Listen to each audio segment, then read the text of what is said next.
There you go. Feeder, just the way I'm feeling. XFM 104.9. I'm Ricky Gervais, Steve Merchant, Karl Pilkington. We've got a great show lined up this week, haven't we? Go on, what have you got planned? Well, I've got songs from David Bowie, Thin Lizzy, Gene, AC/DC. You heard Feeder there. You got, Smiths, all that. We got a great feature, a new feature. Spoke to Karl in the week, and we worked out a new feature where, people are gonna give him sort of like problems to solve. There could be scenarios, there could be management scenarios at work, you know, problem solving, things like that, organising things. He's a very good organiser. So I'll tell you what happened. He's dropping Do We Need Him because he's getting fed up with scientists. He thinks there's a conspiracy and they're getting together and they're never going to lose an animal. Right. So he's just fed up with that. Rockbusters, we've got some great prizes. Well, have you seen them yet? Nah. Be careful. They're not going to be great, I just peeked in, and all I'm going to say to you is Fools and Horses Christmas special? Not the little one with the little car. With the little car, yeah. Brilliant. That is excellent. Karl, what have you got to say for yourself? Hold on, it was a rollover, wasn't it? Because you really mucked up Rockbusters last time. What was he doing? It's saying FP for the whole thing. No, FD you were saying, and it was Frida Payne. Have you written the clues down this week? Because that seems like an obvious way to improve this. Yeah, I'll write the clues down. A week before he couldn't remember what the answer was. Yeah, yeah. Yeah, but, you know, you learn by your mistakes and that. You don't. Well. So yeah. I'll give you a little taster. We were having a pizza in a pizza establishment. When was it? Wednesday or Thursday? Yeah. And he was going, I'm a good organiser, I'm a good problem solver. Give me any scenario, right? Obviously he didn't say scenario. And I went, okay then, so you're the manager of this place, and there's a couple there, elderly couple, they're about 60. They've had a lovely meal. He went, yeah, right. I went, but the gentleman, he's got a little bit of a heart condition, he takes a pill after his meal, as he should, after meals. He's only taken Viagra. Oh. And now he's stuck in. Wedged in? Wedged in. We've all been there. It's gone, and it's stopping him getting out from the table. Yeah. I said, what would you do? He went, what? He's stuck in because of his dick. I went, yeah. He went, right. He said, I'd use the situation, I'd make cash. I said, you're not going anywhere, do you want a pudding? Entrepreneurial, yeah. I like it, Karl. And he went, so that's that sorted, I've got the job on that. Next, I went, okay. You won't believe it. Next day, there's a little problem in the toilets. Two gay men were having sex and they got stuck in each other. Yeah. He went, right. I'd say, is it the same fella as yesterday with the Viagra? If so, why was he let in again? He was on the door. Yeah. I went, it's not. It's too different. He goes, right. Does his wife know he's cheating on him? Yeah. He went, right, I'd go down. I'd go, and then he went, I'd say this isn't a restaurant problem, call an ambulance. Strictly speaking, not a restaurant problem, no. But am I right? Huh? Am I right? Well, I don't know. Would you give me the job if say, like, you were the boss of that restaurant and you... do you know what I like about this? At no point did he say, Gervais, why are you being so mental? Yeah. Why would someone get stuck because they took Viagra by mistake and two people get stuck in each other? But you've heard the stories from his past. That is a perfectly legitimate situation to find yourself in. You grew up in his part of What Manchester. would you do if there was two fellas with big heads and webbed feet and they had a horse in a... Well, what I'd do is... What would you do? What did you do when you first saw them? What, saw the kids lads with the big heads and yeah. We should very quickly remind people, if they didn't listen to that particular show, they had webbed hands. Yeah. Did they, or webbed feet? Well, they had webbed hands, right, and big heads. Enormous heads. But it wasn't related. But they weren't related. I know, they were completely no, but I'm saying that the webbed hands isn't due to the fact they've got a big head. No, sure. It's two different things. We're just unlucky. Yeah. No, hold on. If they weren't related and they both had webbed hands and big heads, I'm saying there was a condition that was related that had those two. I don't think there was. So what do you think the chances of that are? They're not related, and he goes, "Oh, you got a big head and webbed hands as well." Yeah, just a coincidence, isn't it? Yeah, I honestly don't think it was related. Right. Because I've since seen the same problem again on another kid with a big head. His hands look good. Right, so you think the big head is just a separate issue? Yeah, it's a totally different illness. It's like having a headache and a cold at the same time. Right, so not always connected. But the weird thing is, right, looking around in the week at weird stuff on the internet, there's this woman who's got a big head. Oh, yeah. And, she was fed up with it because when she was walking down the street, it was so big, she couldn't hold it up. Right. She couldn't hold it up. Oh, God. Okay, shut up. So when she was walking, her eyes were hurting because she had to sort of look up all the time because her head was that heavy. Her chin was sort of balanced on her chest. Right. And she'd have to peek up, yeah. So she goes to the doctors, and this was after years and years, and said, I thought I could put up with it, but I can't. How big was her head? It's big, I don't know if it was like big because there wasn't a picture. I don't know if it was just big or a lot of bone. So it was heavy. Very heavy. Right, like the Elephant Man, just outcrops. Yeah, right. So the doctor said, we can sort that out. But we'll have to take your head off. Right. Okay, listen to this. Listen, keep going. Because what you don't seem to understand is I have the same reaction to you when I see it. Yeah. What? Right? You're quizzical yourself. So I looked at it, they took her head off, chipped away a bit of the bone, made her head lighter, put it back on.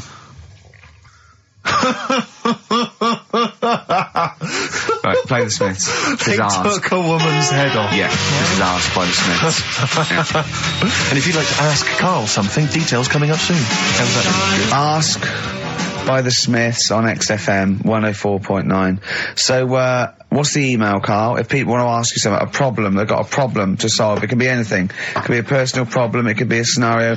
It could be about war. It can be anything. Or it could be more flippant, I suppose, and light-hearted. Yeah, it could be. Yeah, but I prefer stuff that I could sort. You can get your teeth into. And actually, sort out. What, like war? War is too, it's a bit big for me, that one. Do you think? I don't want to get into that. What do you mean? If Tony Blair came to you and he went, Karl, listen, I'm having a bit of trouble here.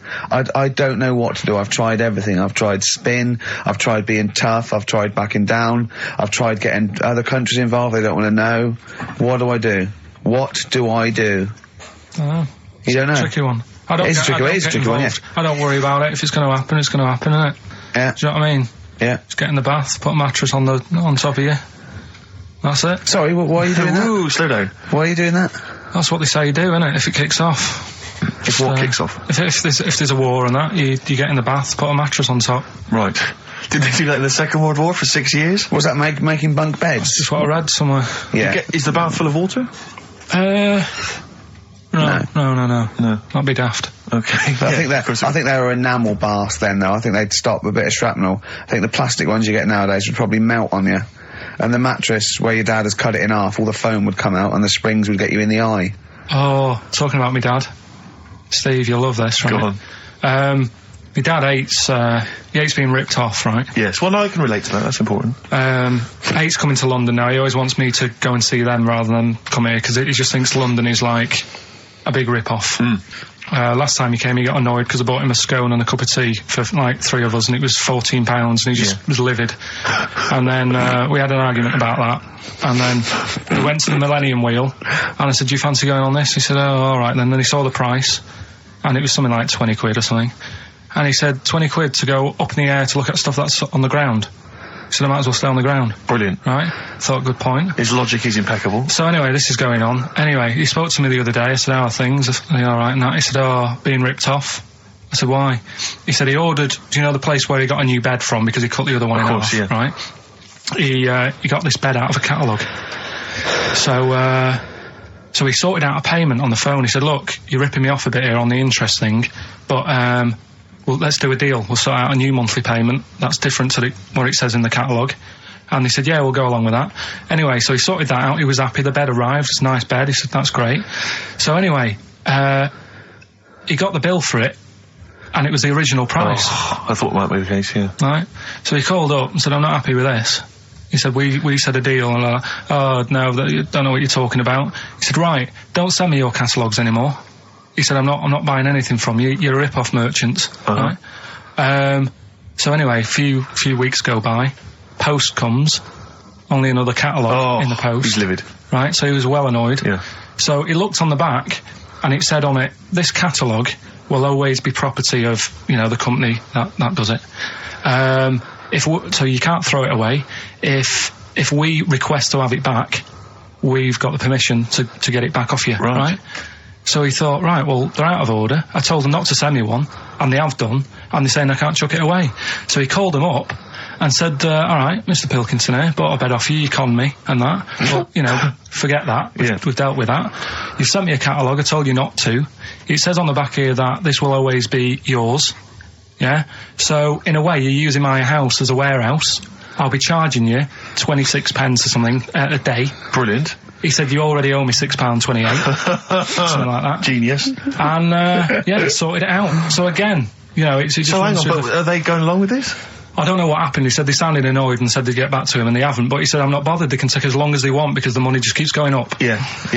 So, what sort of profit has he made so far? Well, when I spoke to him in the week, it was like £6 odd. Yeah. I think that was on Tuesday. So he's just leaving it. It's like an investment. Yeah. It's like an antique he's bought. It's just going up every day. So, well, keep us posted on that. That's dynamite. One day we need to speak to your father. Yeah, I think so. So many questions need to be asked of him. In fact, I might sit and give you a letter to take home. Yeah. Dear Mr. Pilkington, your son Karl. New single from Nick Cave, I think you'll enjoy it. Yeah. That's the forthcoming single from Nick Cave from his album Nocturama. That's called Bring It On. That's great. I must admit, I was a latecomer to Nick Cave. He's extraordinary, yeah. I mean, years into his solo stuff before, I decided that he was brilliant. Yeah, he's fantastic. He's fantastic.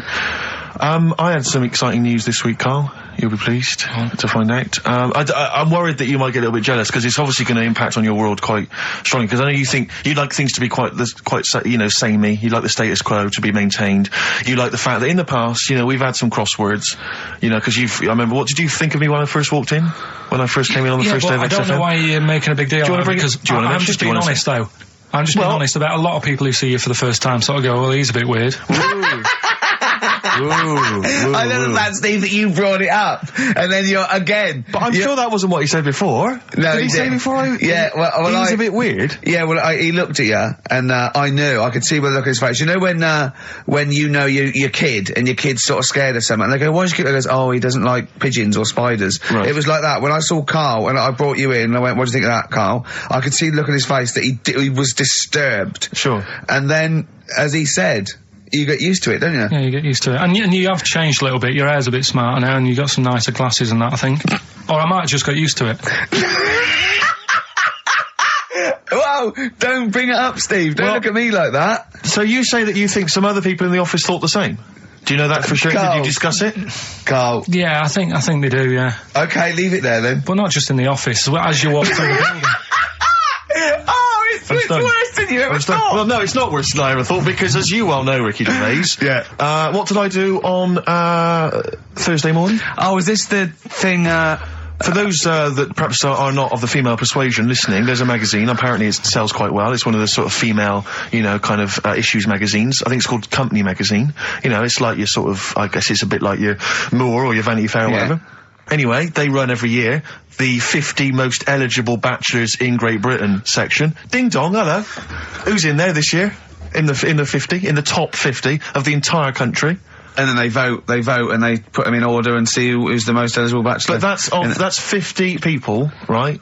It always annoys me slightly because bachelor, it kind of seems like a more sophisticated word for loser.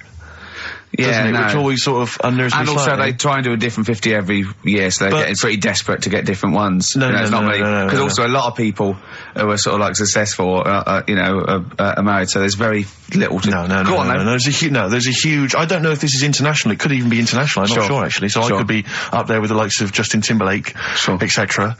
So, Fred Durst... Yeah, that sort of person, So anyway, this is what's exciting, right? Although I'm slightly frustrated because they were telling me that last year, because what happens is the readers of the magazine, they vote for who they think is number one most eligible bachelor, right? Last year, the prize was a 2-week trip in the Bahamas. Okay, this year. I'm rather annoyed because all I'm going to win is a moped. That's the prize this year. That's the prize this year, a moped. Whoa, backtrack. What? Sorry? Last year was a 2-week trip to Bahamas, and this year just a moped. All I'm going to get is a moped. All you're going to win is a moped. Yeah, you've got no chance. You've got no chance. Who else is in it? Well, I mean, I don't know lots of them of people you'd never heard of. I know Duncan from Blue. Ding. So you're second to him at least already. I imagine you're going to come behind the other 49. Because there'll be people voting for me. They get to vote for me. Yeah, Steve. They'll see my photo and then they can vote for me. Yeah, according to Heat, I was 22nd most sexy man in the world. I better take that helmet back. I would. AC/DC. Brilliant. You shook me all night long on XFM 104.9. Well, this show is a rocking. It is. Ricky Gervais, Steve Merchant, Karl Pilkington. I came up with a new, strand for Karl as well. He's always got, we've done, I don't think there's a week gone where we haven't mentioned an hairy kid. A hairy child, you're right. Yeah. and something related to a monkey and that. And I thought you could do a regular thing where he's got to come up with a story about an ape or a monkey, and it's called Chimpanzee That. Of course. I have got one, but I can't remember it at the moment, so I'll just have to It'll come to you whenever you join the show. Well, listen, while you're thinking like that, while you're stewing on that, here's a problem that someone's emailed in. We're taking emails today. If you've got a problem, a concern, or, you know, just a general query that you think Karl could answer for you. It could be about anything. It could be about some of the big kind of philosophical questions. It could be you know, something to do with war or famine, anything like that. Or it could just be a personal dilemma, you know, something that's happening locally. Anyway, this seems one that I think you and your father have probably come across this sort of dilemma in the past. And I'd be interested to know what your take is on it. Let me see, this is from Lee Matthews by the look of it. He says, he lives in a suburban area where the local teenagers also live on the same road, and they're running riot. They're smashing wing mirrors off the cars, they're crashing into parked cars on their skateboards, and they're just generally making mayhem, you know, night and day. What can he do to stop this going on? The parents of the kids don't seem to give a damn. Anyone who complains to them, they just say, oh, piss off.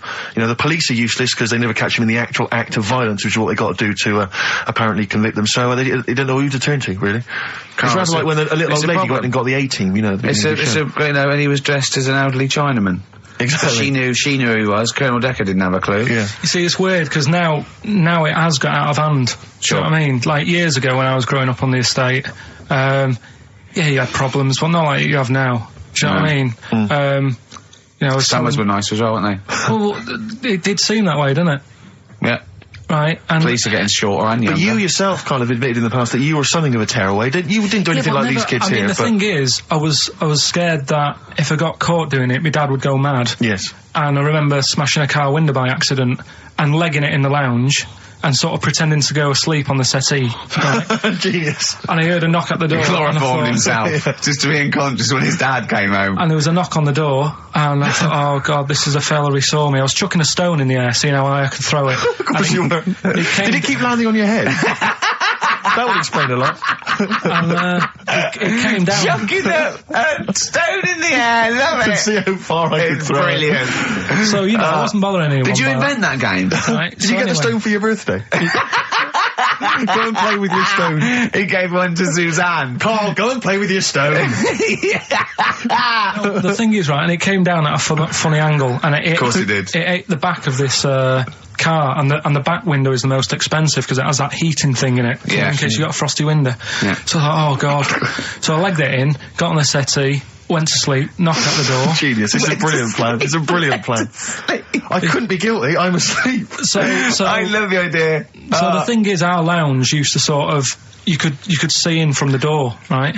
So this family who saw me do it, saw me asleep on the settee, and my mum said, go and get the door. And I sort of went, oh, as if I'd been asleep.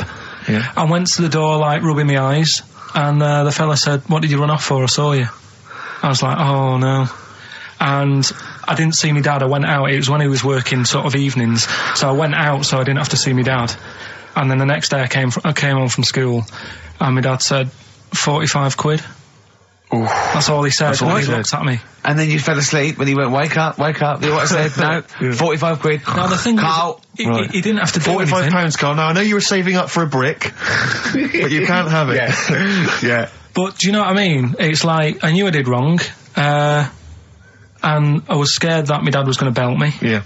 So I was like, oh, you know, I'll be more careful next time. But that was clearly good parenting on the part of your father, because these young tykes, clearly they don't have the father support. I don't know if you were living in that street, very quickly, what would you do? What would your approach be? If you were living in his street? What if they'd come home, right, and they just vandalised all your pebbles, right, that you've been saving over the years, and just threw your gravel away? What would you do if they just... I'd probably clout one of them.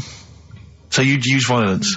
I think it's the only way sometimes. Sometimes the only way. And I don't mean, you know, really bad, but I'd show them that I'm not putting up with this. Right. And then the problem is you've got their family coming round, and they're probably quite Go asleep. If you hit a kid and the dad comes down, just go to sleep. Yeah. Just equally, if you're doing a bigger crime, you know, a bank job or a murder. Remember to take the stocking off your head, because if they wake you up and go, why have you got a stocking on your head? Just go, oh, I had a weird dream. It won't work. It's like with our kid, right? He was, I told Ricky about this the other day in the pub, but Is this your brother? He never, because he was a terror, wasn't he? Well, yeah, a little bit, but he did drive a tank down the high street once, didn't he? Yeah, that's when he was in the army. Yeah. But another story.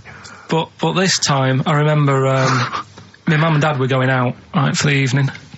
And, I must have been about, I don't know, 5, so our Mark was like, I don't know, probably 18, something like that, 16, 17, 18. So my mum and dad go out, and our Mark says to me, right, here's a deal, do your little deal. I'm going to have a load of women round. Right? Deal is, I'll let you have your tractor in the house. Wow, he had a tank, you had a tractor. but his brother didn't have the rocks that Karl had. No. So he needed the tractor to put his toys along. What kind of a man was he? He brought a bunch of women round? So, yeah, there was loads of... But do you know when you're a kid, you don't think, oh, I know what they're up to. You're not bothered, are you? Do you know what I mean? As long as I've got my tractor, I'm happy. Yeah. So I was... He hasn't changed a bit. But how many women did he have? Was it just him and, like, a bunch of women? Yeah. Was it like... What's his name? What's his name? Looked like Nedwell from Confessions. Yeah. Confessions of an older brother. They all just came around and He liked his women. Seriously, right, my mum and dad had to move because they got sick of women coming round saying, I've got a kid and it's your Mark's. They had to move because it got that in Bath. You know, did you hear, when you were playing on your tractor and there was women running back and forth in underwear, did you ever hear this noise? Did you ever hear that? Or kind of wow, wow, wow, wow. Wow, wow, wow, wow. And just see your brother's arse disappearing down the thing being chased by a butcher. Did you ever... It's not important, is it? Is that what it's going to be like, do you think, when I'm voted #1 most eligible bachelor in Great Britain? Yeah, and you come in on your moped. I mean, no, am I going to get a tractor? Chewing brakes, painkiller.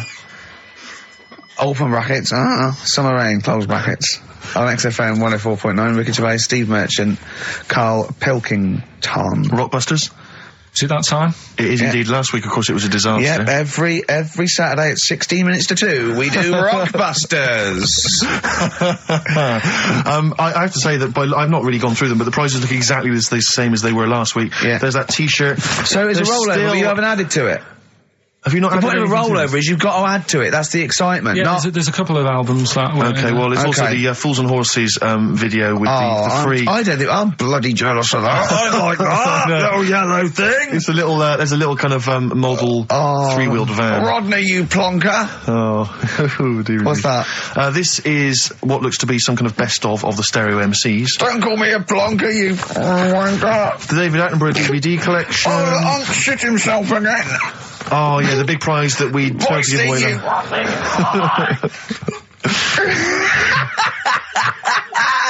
Best chill out album.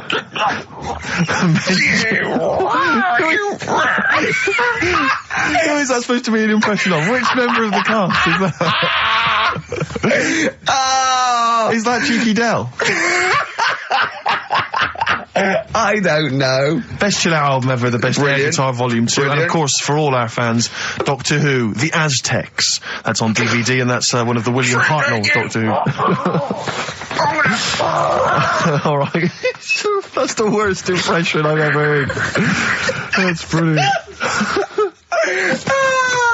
Right, Rockbusters then. Right, three cryptic stuff. Oh, come on. Right. Rodney, Three, I can't do it. No, come on! Right, three cryptic, clues.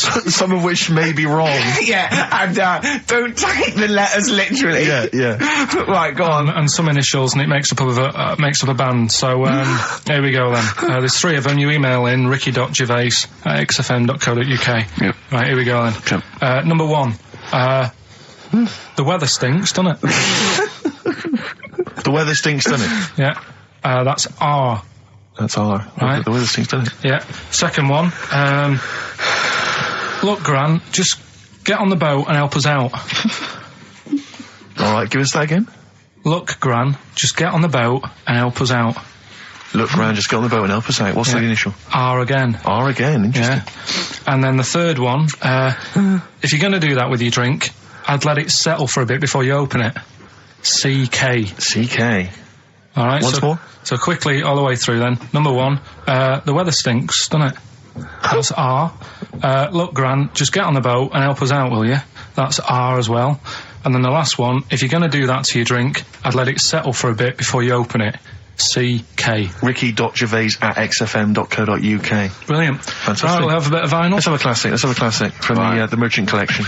That's going to be the new single. Lemonade. Sing for the moment. I like that. It's on not bad, XFM 104.9. Ricky Gervais, Steve Merchant, Karl Pilkington. All right, Karl? All right. What's the matter? Huh? Just, you know what's the matter? What? Should I explain? If you want. I'm sort of an independent adjudicator, and I couldn't help but notice that you both went out to make the teas, but only one of you came back with a wig made out of that poppy stuff that you pack. Bubble wrap, yeah. That you and he didn't want me to do it with sellotape, so I kindly did it with elastic bands that I found. Apparently it hurt his ear, it's cut into his head, and look at him, he's annoyed. I don't know.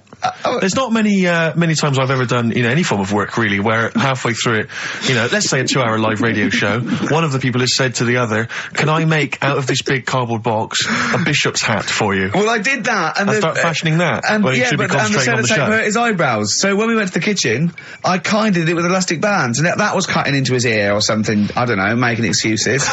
Oh, Carl, you are here for Ricky Gervais's amusement. I think if you check the small print of your contract.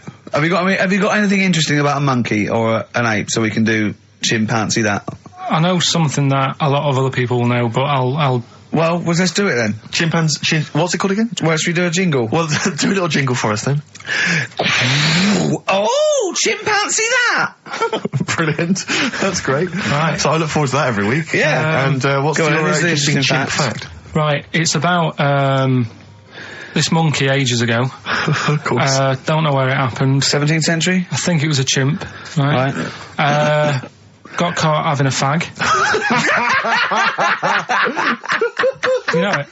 What do you mean, do I know it? Oh, narrow it down. Loads of chimps are caught with woodbines. Right. Got caught having a fag. So it was sent to court.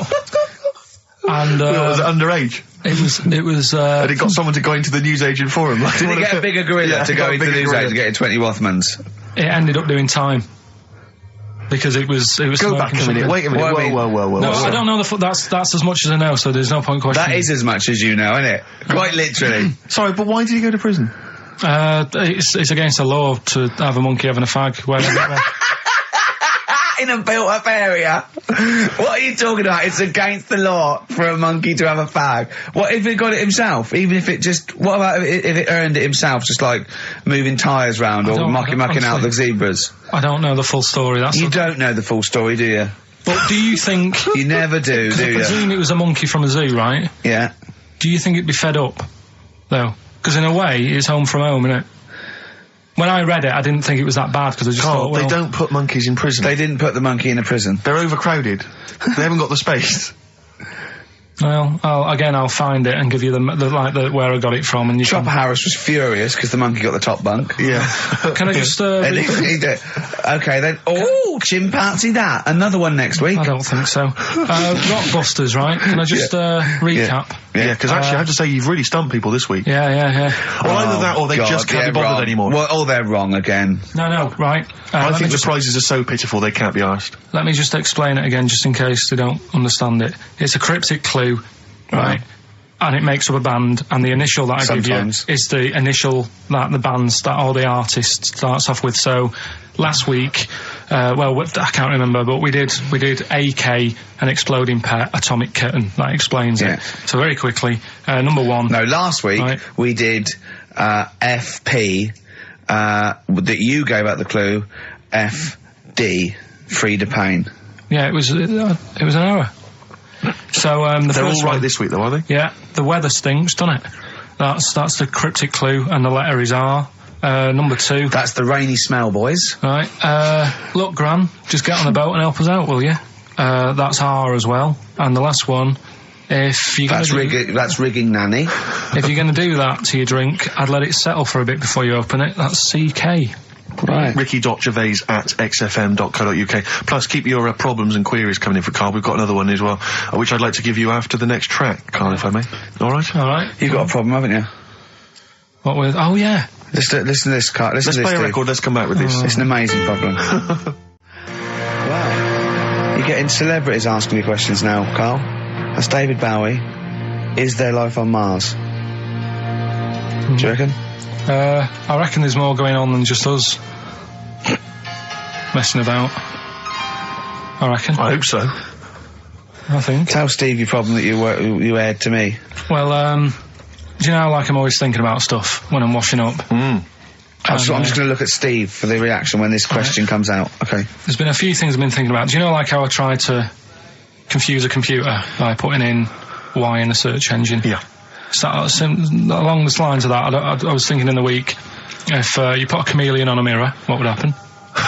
Right. And also, this is a bit of a bigger issue. We're always making more and more stuff, right, in the world. You know, big buildings, big planes, big boats and that. Will we ever get to a point where all this is too heavy for the world to handle? Right, what error has he made there, Steve? What physical, scientific error has he made there with that question? I can't begin to explain it. Karl, we're not getting the rocks from other planets.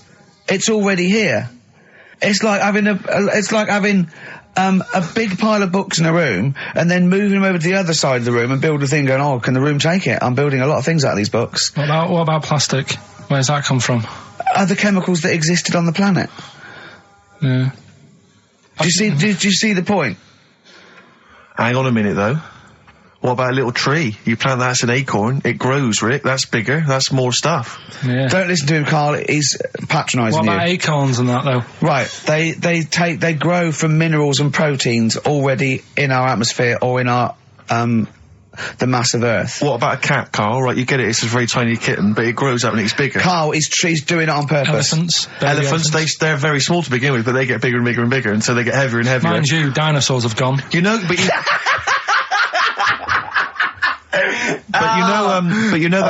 famously that's how Atlantis disappeared. You know, you've heard of the legend of Atlantis. Have you heard of the legend of Atlantis? I think so. This was a city that existed, is proven, right? And what happened was they just kept buying stuff in mail order. They just kept ordering stuff, like the king and stuff. Just kept ordering stuff in mail order. He brought girls across, carpets, lot of carpets. He kept buying TVs, big screen TVs and stuff like that. And eventually, he bought up all the myrrh that the wise men didn't want. Yeah, because he's from like olden times, and he just kept buying stuff, crazy. Like he was just a shopaholic, basically. Mental it was. And he was ludicrous. It was like, and in the end, it just sunk. It just sunk. Too heavy. And it just sunk. So, to the Earth, the more planes we build, the more trees we let grow. Yeah. From acorns. And more than that, what about all the people who are overeating? There's only one thing Rick Warners in this world. I think we've got to kill off endangered species and burn trees. That's the only way the Earth can survive. You mental. Right, what are you doing? Right.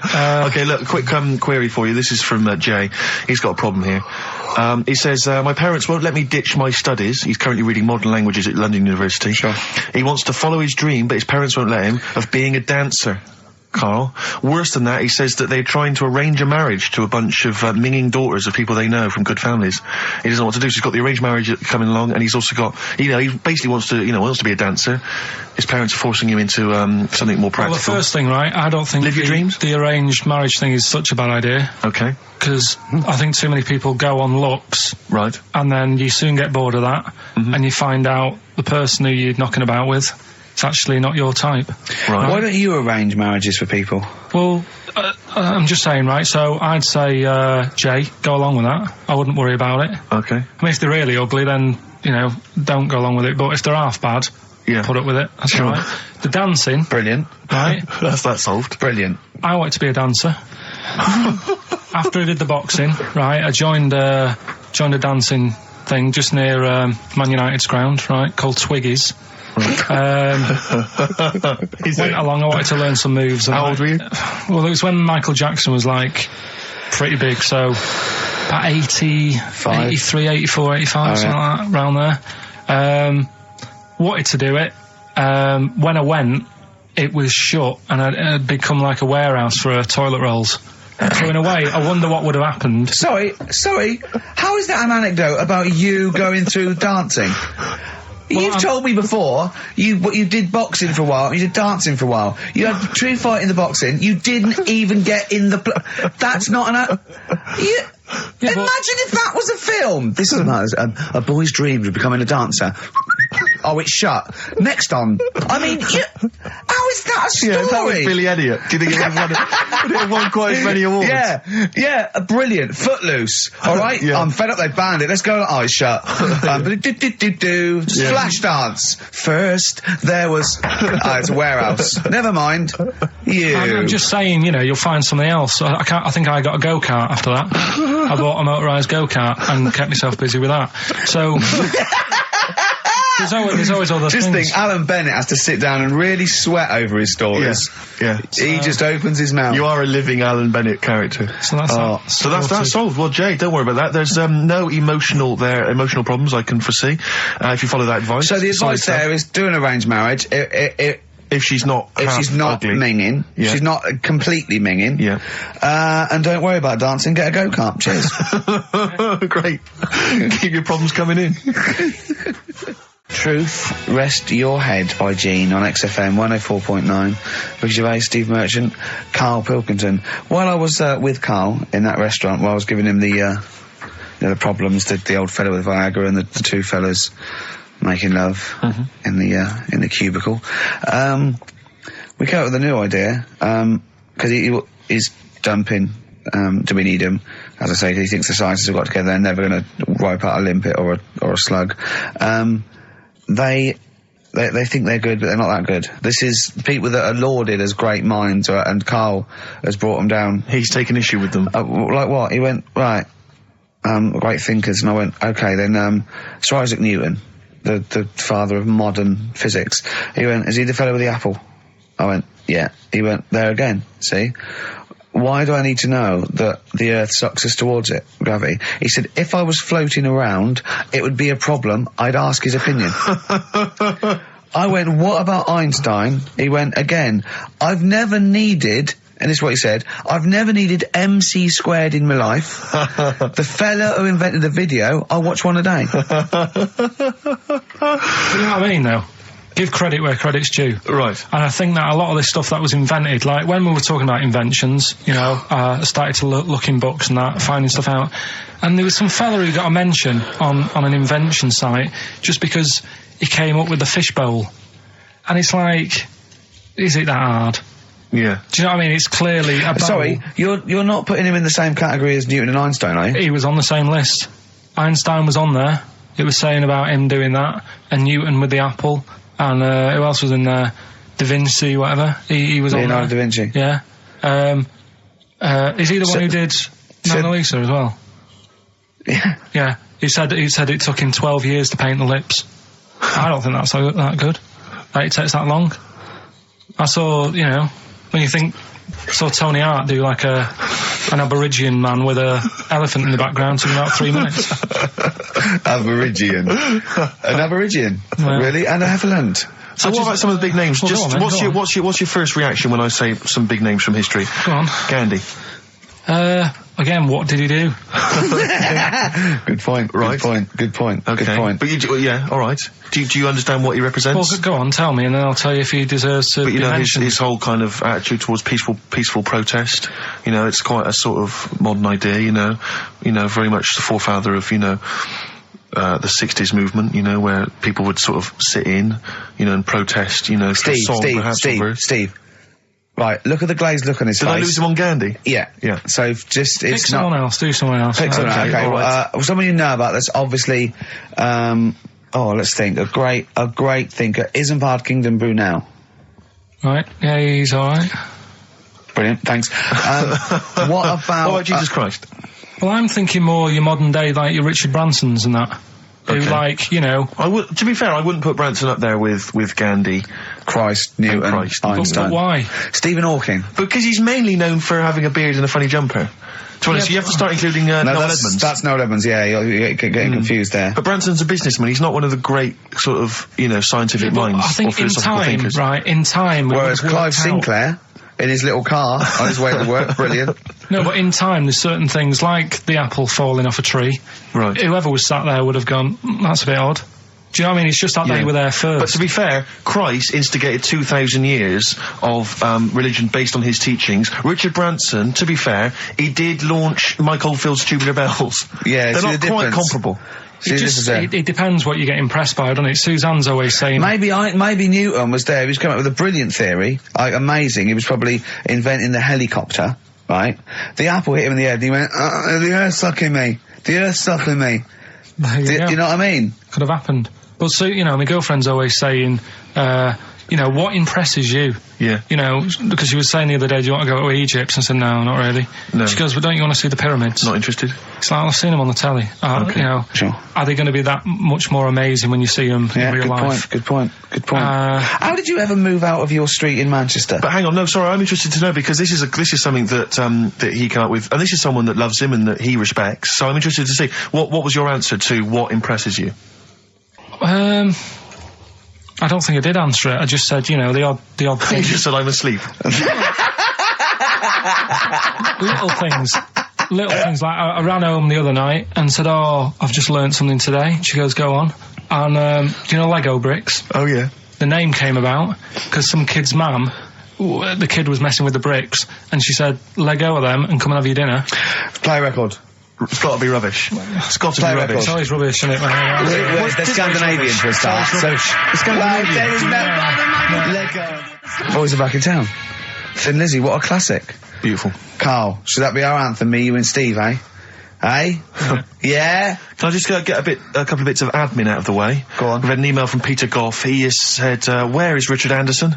Where is Dickers? He only tunes in to listen to him. Where's Dickley? Where's little Dicky Docker? Little Dicky Anders is not emailed in. If you don't listen normally, Anders is our biggest fan. He loves us. I just absolutely But he's normally got a little bit of constructive criticism, which we always appreciate. Yeah, we're open to that. Sure. Exactly. Sure. I'm gonna shove this up your... So if Dickie Anders is listening, then he might want to get in touch. Also, dear Ricky, I've developed a bit of a fetish for the way you say winners in your hit sitcom The Office. I'm trying to get my fiancé to say it, but he hasn't quite mastered it yet. Anyway, we're getting married in Las Vegas in a couple of weeks' time. Could you please say winners on air as a sort of wedding present? It's becoming one of the most popular requests at weddings now, me saying winners. So, winners. There's a few I didn't get in. Thatcham, Shinfield. So there's a Woodley. There you are. There you go. That's beautiful. That's keeping them happy. Good luck to them. That's Leopard. It's one of those stupid email names. If you're going to email us, at least mention your name, because otherwise it makes me sound like a fool. A leopard, the original name for a giraffe. Interesting. Thanks for that. Whereas Lego was invented when a mother had sent someone to get some. Though there's no name for them. She went, "Can you go and get some?" There was a gap. He went, "Oh yeah, I'll go and get some," because they weren't called anything. Brought them back. Started playing with her. And then she went, "Look, give me those." He went, "No." She went, "Lego, you idiot." Yeah, the actual explanation, various people have emailed us in or phoned in now. The company was set up in 1934. It's a Danish company, obviously. Yeah. Lego comes from the Danish words leg got, which means play well, and it was later discovered that it was also a Latin phrase that meant I study or I put together. That's the actual, where did you get that from? But the thing is, you see, that's where learning's got to be interesting, because if it even started like that, I'd just go, I'm not interested. I'd be looking for... So if a fact might be true, but it's just not good enough. It's not interesting enough for you. Not interesting enough. Okay, another quick dilemma for you, So if Newton would have said, apples are attracted to our heads, be careful, they attack you, that would have been interesting. Yeah. Total bollocks, but you'd have been interested, therefore, in all modern physics.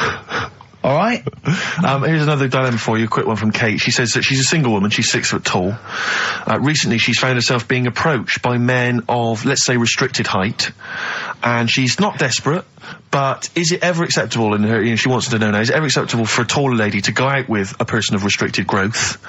What do you think about that? If you see that on the street, do you think it looks bizarre, do you think it looks odd, or so should she just go with it? So a 6 foot woman with, someone of a dwarfish persuasion. We can't say sort of that or the midget word, but I mean, that's a little fella. Yeah. Is that so? There's a noticeable difference in their height. Is that ever a problem? Do you feel? She's 6 foot. He's 3'4". Yeah. If I saw it, I'd just think she's doing it. Okay, let's not do this now. No, come on, she's doing it what? Oh. No, for attention in a way. Because there's loads of other people. I told you, Steve. Yeah, okay. I know, but I'm just I mean, Is that serious? I think so. Well, I mean, if whatever makes you happy. Please don't ask Karl these sort of questions. Do you know what I mean? If it makes her happy, then do it. But in a way, you're not going to have a normal life. Oh, God. No, but you're not, because they're going to get stitched. There's no point bringing trouble onto yourself. Karl does not necessarily reflect the opinions of anybody else in the world. Hold on. This woman, she doesn't live in a forest in a little cottage, does she? She hasn't got long black hair and wears a sort of... She says the guy she's going out with is a miner. Really? In a crystal mine, yeah. And he just sings all day on his way to work. Has he got 6 mates? Apparently so. Okay, what do you think of that, Karl? I'm still... Sorry, I'm listening. I just was thinking about... Someone just called up and called him dopey. Yeah. Didn't they? I mean, whatever. Do you know what I mean? Why? What's the matter with you? What's the matter with you today? I'm just saying. What, you're fed up with people, taking issue with some of the stupid things you say? Lego was invented by a mother going, Lego of that. What are we going to do with all the buildings? The earth might collapse. What do you expect people to say? Well, even our listeners know you're talking rubbish, and some of those aren't allowed to wear socks. I mean... Listen, right, last week when I did Do We Need 'Em, do you know when I called up one of the museums in a science museum? Yeah, are you talking to me? Yeah, I'm just saying, I wanted to tell you before when the song was on, but you're so busy listening to it. Yeah, was I so busy listening to a song I was playing? Yeah, but we're doing a radio show, aren't we? All right, what's your point? Well, I just wanted to say, she emailed in to say I got her name wrong, so I'm just apologising for that. What did you call her? I think I called her Jessica. What was her name? I don't know, I've got it on email somewhere. This is not an apology! No, I'm You've just got saying... it wrong again! You've not even said her real name! How is that an apology?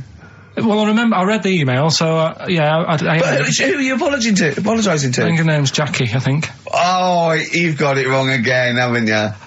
Well, anyway, and she just said if you want to see dinosaurs and that, go to the museum. You were complaining about that as well, weren't you?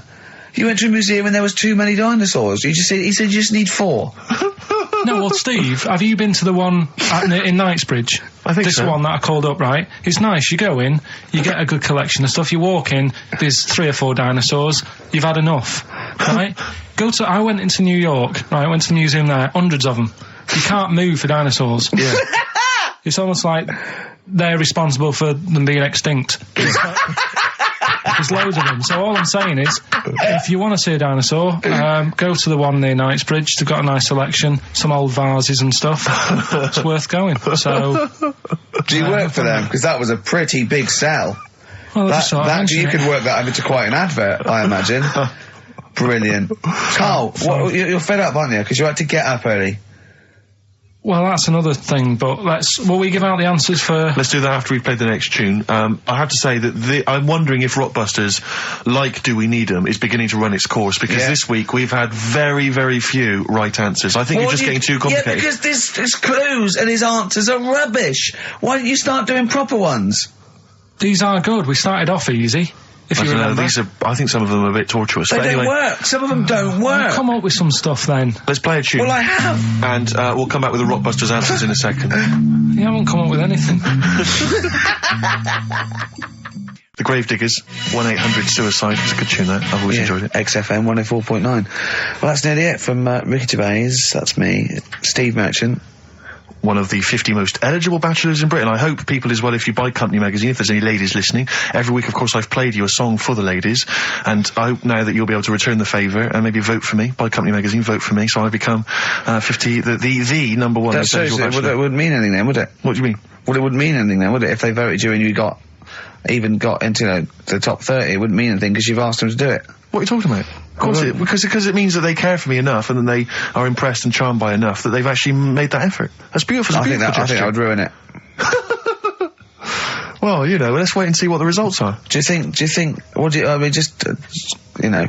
off that, because we don't want Steve to use as a platform to get in the top 48. He's bound to beat a couple of people. But, what do you think of him now, Karl? Now you've known him for these many years. What do you think of his looks objectively now that you've known him? Can you remember what you first thought? Like I say, he's changed a bit. He's sorted himself out a bit. Yeah. Looks a bit better. How? What's he done? I don't know. His hair's better. Yeah, what was it before? It was just a bit nothingy. Do you know what I mean? It was like just like if you just let your hair grow and do its own thing. Whereas now it's got a style. Yeah. So it looks good. Glasses, he's changed. His glasses are stylish. Yeah. Just stay sat down. Right, Rockbusters. Some people like tall men. Yeah, go on. That's, right, first one. The weather stinks, doesn't it? Yeah. That was R, which was rainbow. Right? Rainbow? Like rain is the weather, and it smells like body odour. Body odour. No, it's B-O. It's B-O, that's B-O. B-O. Well, yeah, but you've got to play... It's not pronounced bow, and it's not spout bow. Who calls it bow? Everyone knows it's B-O. What, you don't care? You don't care that doesn't work? Well, they got it, so again, as long as one person got it, Carl. Getting it. One person got it. Of all the emails, one person got it. Second one, look, Gran, just get on the boat, will you, and help us out. Go on. That was R. That was a Ronan, right? Ronan, who's Ronan? Ronan. Who's Ronan? Ronan Keating. But he's known as Ronan Keating. No, it's not. No, it's not anymore, though. He's gone on his own, hasn't he? He's just known as Ronan. No, he's not. No, he's not. It's Ronan Keating. He's always been known as Ronan Keating. All right. So that doesn't work like that. Go on. Third one. Next. If you're going to do that to your drink, I'd let it settle for a little bit before you open it. That was CK. What? Shake a can. Shake a can. If you're going to shake, you can. This is the worst competition ever. So it's Chaka. Have you got? It's Chaka. It's Chaka. It's Chaka Khan. Shake a can. No, Chaka Khan. What you got? Chaka can might have worked. To throw a can. Who got all three right then?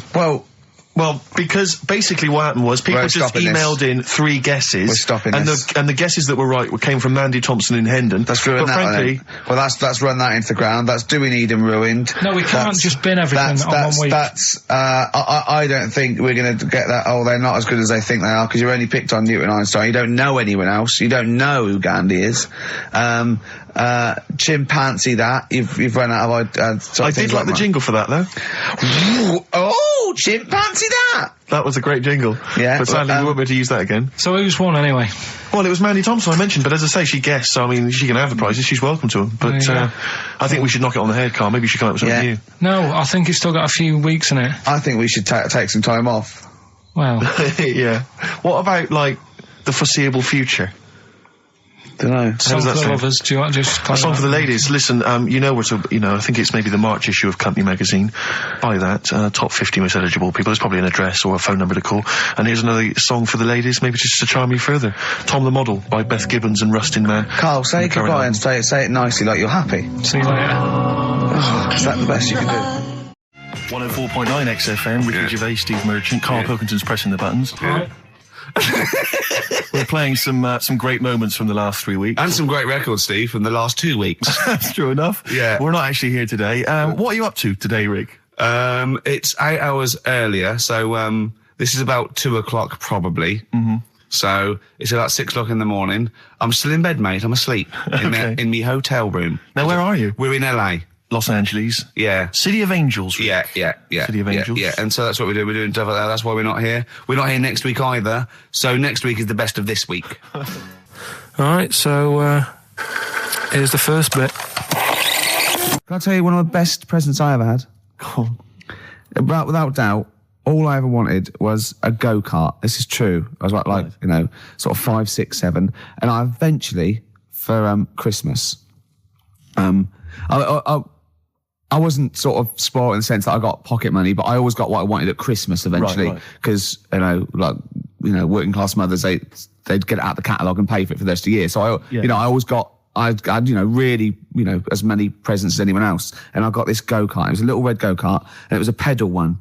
And I'd run home from school and I'd be in it and I'd get up and down the garden for hours. I had to come in from a tea, and this was fantastic. And this went on for like weeks and weeks and went through the summer. The next summer, it was fantastic go-kart. I'd show off. And then one day I came home and I went, it was always at the back of the shed, sort of up against the shed. And I went in, I couldn't see it. And so I went to the back door. My mum was sort of like washing up with that. And I went, where's my go-kart? I thought it hasn't been nicked. She went, your dad swapped it. Your dad swapped it? Yeah.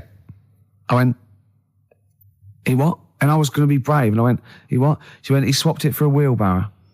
And I could see she didn't approve of this, and she was thinking, I'm going to tell him, and then I'm going to, you know, have this out. And I went, right. She went, it's your wheelbarrow.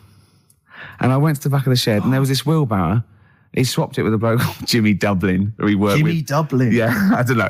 I think he was a respectable member of the community. He was fine. It was his lively. No, I think he was an Irish gentleman, and that's why we called him. That's why I don't know what his real name was.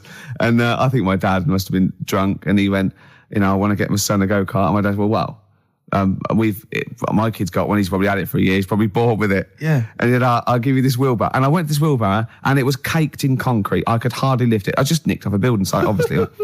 And I'd be there for hours trying to push this wheelbarrow up and down the garden, right?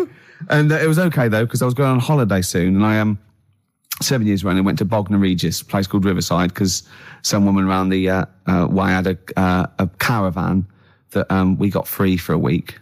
And it was great, just wonderful. And I used to go there with my mum and my nan. Oh, party time. Yeah, the age of 7 to sort of go. No, it was good because, you know, when you're a kid and you wake up in a strange place, it sort of seems weird. You wake up at 3 o'clock in the morning hearing your gran pissing in an iron bucket. And, you know, We've all been there. You get disorientated. Anyway, and I went on holiday, and I met a little friend who was about my age. We were both sort of like, right? And he'd hired a go-kart. He had this great go-kart, and he came around to my caravan, and I went, I've got a go-kart. And I remember my mum opening the window of the caravan and going, don't lie. That's so evil. And I went, I had a go-kart. I had a go-kart. Wow. Yeah. Did you ever talk to your father about the fact you swapped it? No. You never mentioned it to him? No. You still got that wheelbarrow? I think so. I've grown into it. Yeah. Yeah, I can nearly lift it now. Yeah. And now I'm just too old to run up and down the garden with now it. Now you get one of your several gardeners to use it all the time.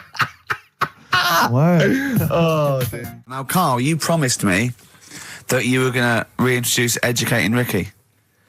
Yeah, we can do that. Have you got it? Have you got something that will that's something that I won't know that's correct and that will interest me? Yeah, there's loads of stuff. Is it anything to do with monkeys? No, we've got monkey news. We've got monkey news coming out. Of course we have. Yeah, monkey news people, and they're now over to XFM for monkey news with Karl Pilkington. No, we won't do that yet. We're not doing that yet. Educating Ricky is. Yeah. Well, let's do it. We did it ages ago. Educating Ricky. Oh, that's interesting, and it's correct. Hang on a minute, though. What I do is I tease you, don't I, with headlines. Oh, go on then. And then you have to sort of go, that one sounds good. Go on then. What are the headlines? I want to know more about that. Educate me. Yeah. Right? Okay. You've got, jeez. That Nelly died. That Nelly died. All right. Okay. Right. Could be about an elephant. Yeah. Go on. You've got that. You've got, I got well. Take well as read. So they all start with well. Okay. Knob body has been that lucky before. Brilliant. All right. Okay. You've got get a lobe of this court case. Right. Okay. Not bad. I'm going for knob body has been that lucky before. Right. It's a story about this kid who was born. Right. Was he? Yeah, he was popped out, and the dad and the mum saw the baby, and it was like, oh, that's a good-looking little kid. Sure. And they were proud and that.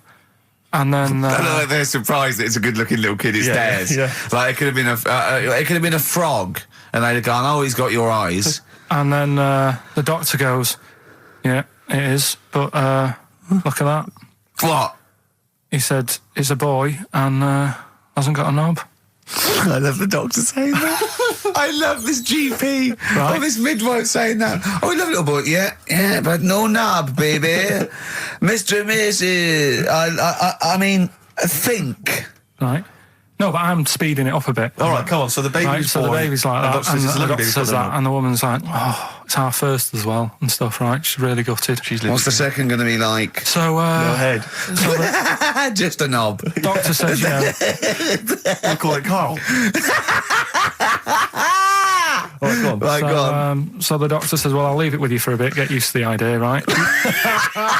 As opposed to throwing it away. So he wanders off. Yeah. He comes back with a smile on his face. Right? Found the knob. So the mum and dad are like, what are you smiling about? He said, you're not going to believe this. baby's just been born. It's got 2. Right? You can have one of them. And they did a little operation. Where did you get this information from? That's in a book. What book? Is it the same as the book that you carry round with you? No. With the woman with 3 legs, the juggler with 9 arms, and the bloke who found shagging a chicken under a rock. Is it in that book? Weird though, isn't it? Well, it's not true. It is true. What, in the same hospital, there was a baby born without a knob. Luckily, Karl. It happened. You swear to God you're not making The it up. doctor came back smiling, because he won't believe it. There's a baby there with an excess of a knob. It happened, honestly. I'm not... All these things are not made up, the educating stuff. That's why I do it, innit? Teaching you stuff. Always teaching you stuff. All right, if anyone can confirm the baby with no knob, they're going to confirm it because they're going to go to the same dubious website that Karl got it from. I always try to be level-headed and reasonable in these situations. And it's always Guatemala or Mexico. Rodriguez was born without a knob. Luckily, baby next door was got 2 knobs. What a load of shite. Play a record. I should just confirm that we've had a number of emails that say the baby born without a knob and then having one transplanted from a baby that luckily enough had 2 knobs is apparently true. Right, listen. So, I don't question that you could be born with a deformity and get someone's, fingers, knobs. What I'm saying is, it didn't happen with the doctor goes, I'll leave with it. I don't believe it. That baby's got 2 knobs. Exactly. What a coincidence. I bet that little bit of information isn't in there, is it? Sure. That he went out the door, I'm going to get a coffee, came back, bloody hell, hold on, look, here's an extra knob, I found an extra knob. We could put that knob on there. Perfect. I think that my new TV is too big, Rick. I said that. I know, when you I don't know bought what I was thinking. But I can't believe it. He talked about this buying it. He's got a bit of cash now, of course. And what is it? 42 inches? 42-inch plasma screen. What did it cost you? $3,000 or something? Oh, don't tell me. That's wow, it's ridiculous. $3,500. $3,500, big spender. Of course it's too big. Well, I can't get far enough back in my room, in my living room for it. You're meant to be, I think, 4 times the screen size away from it.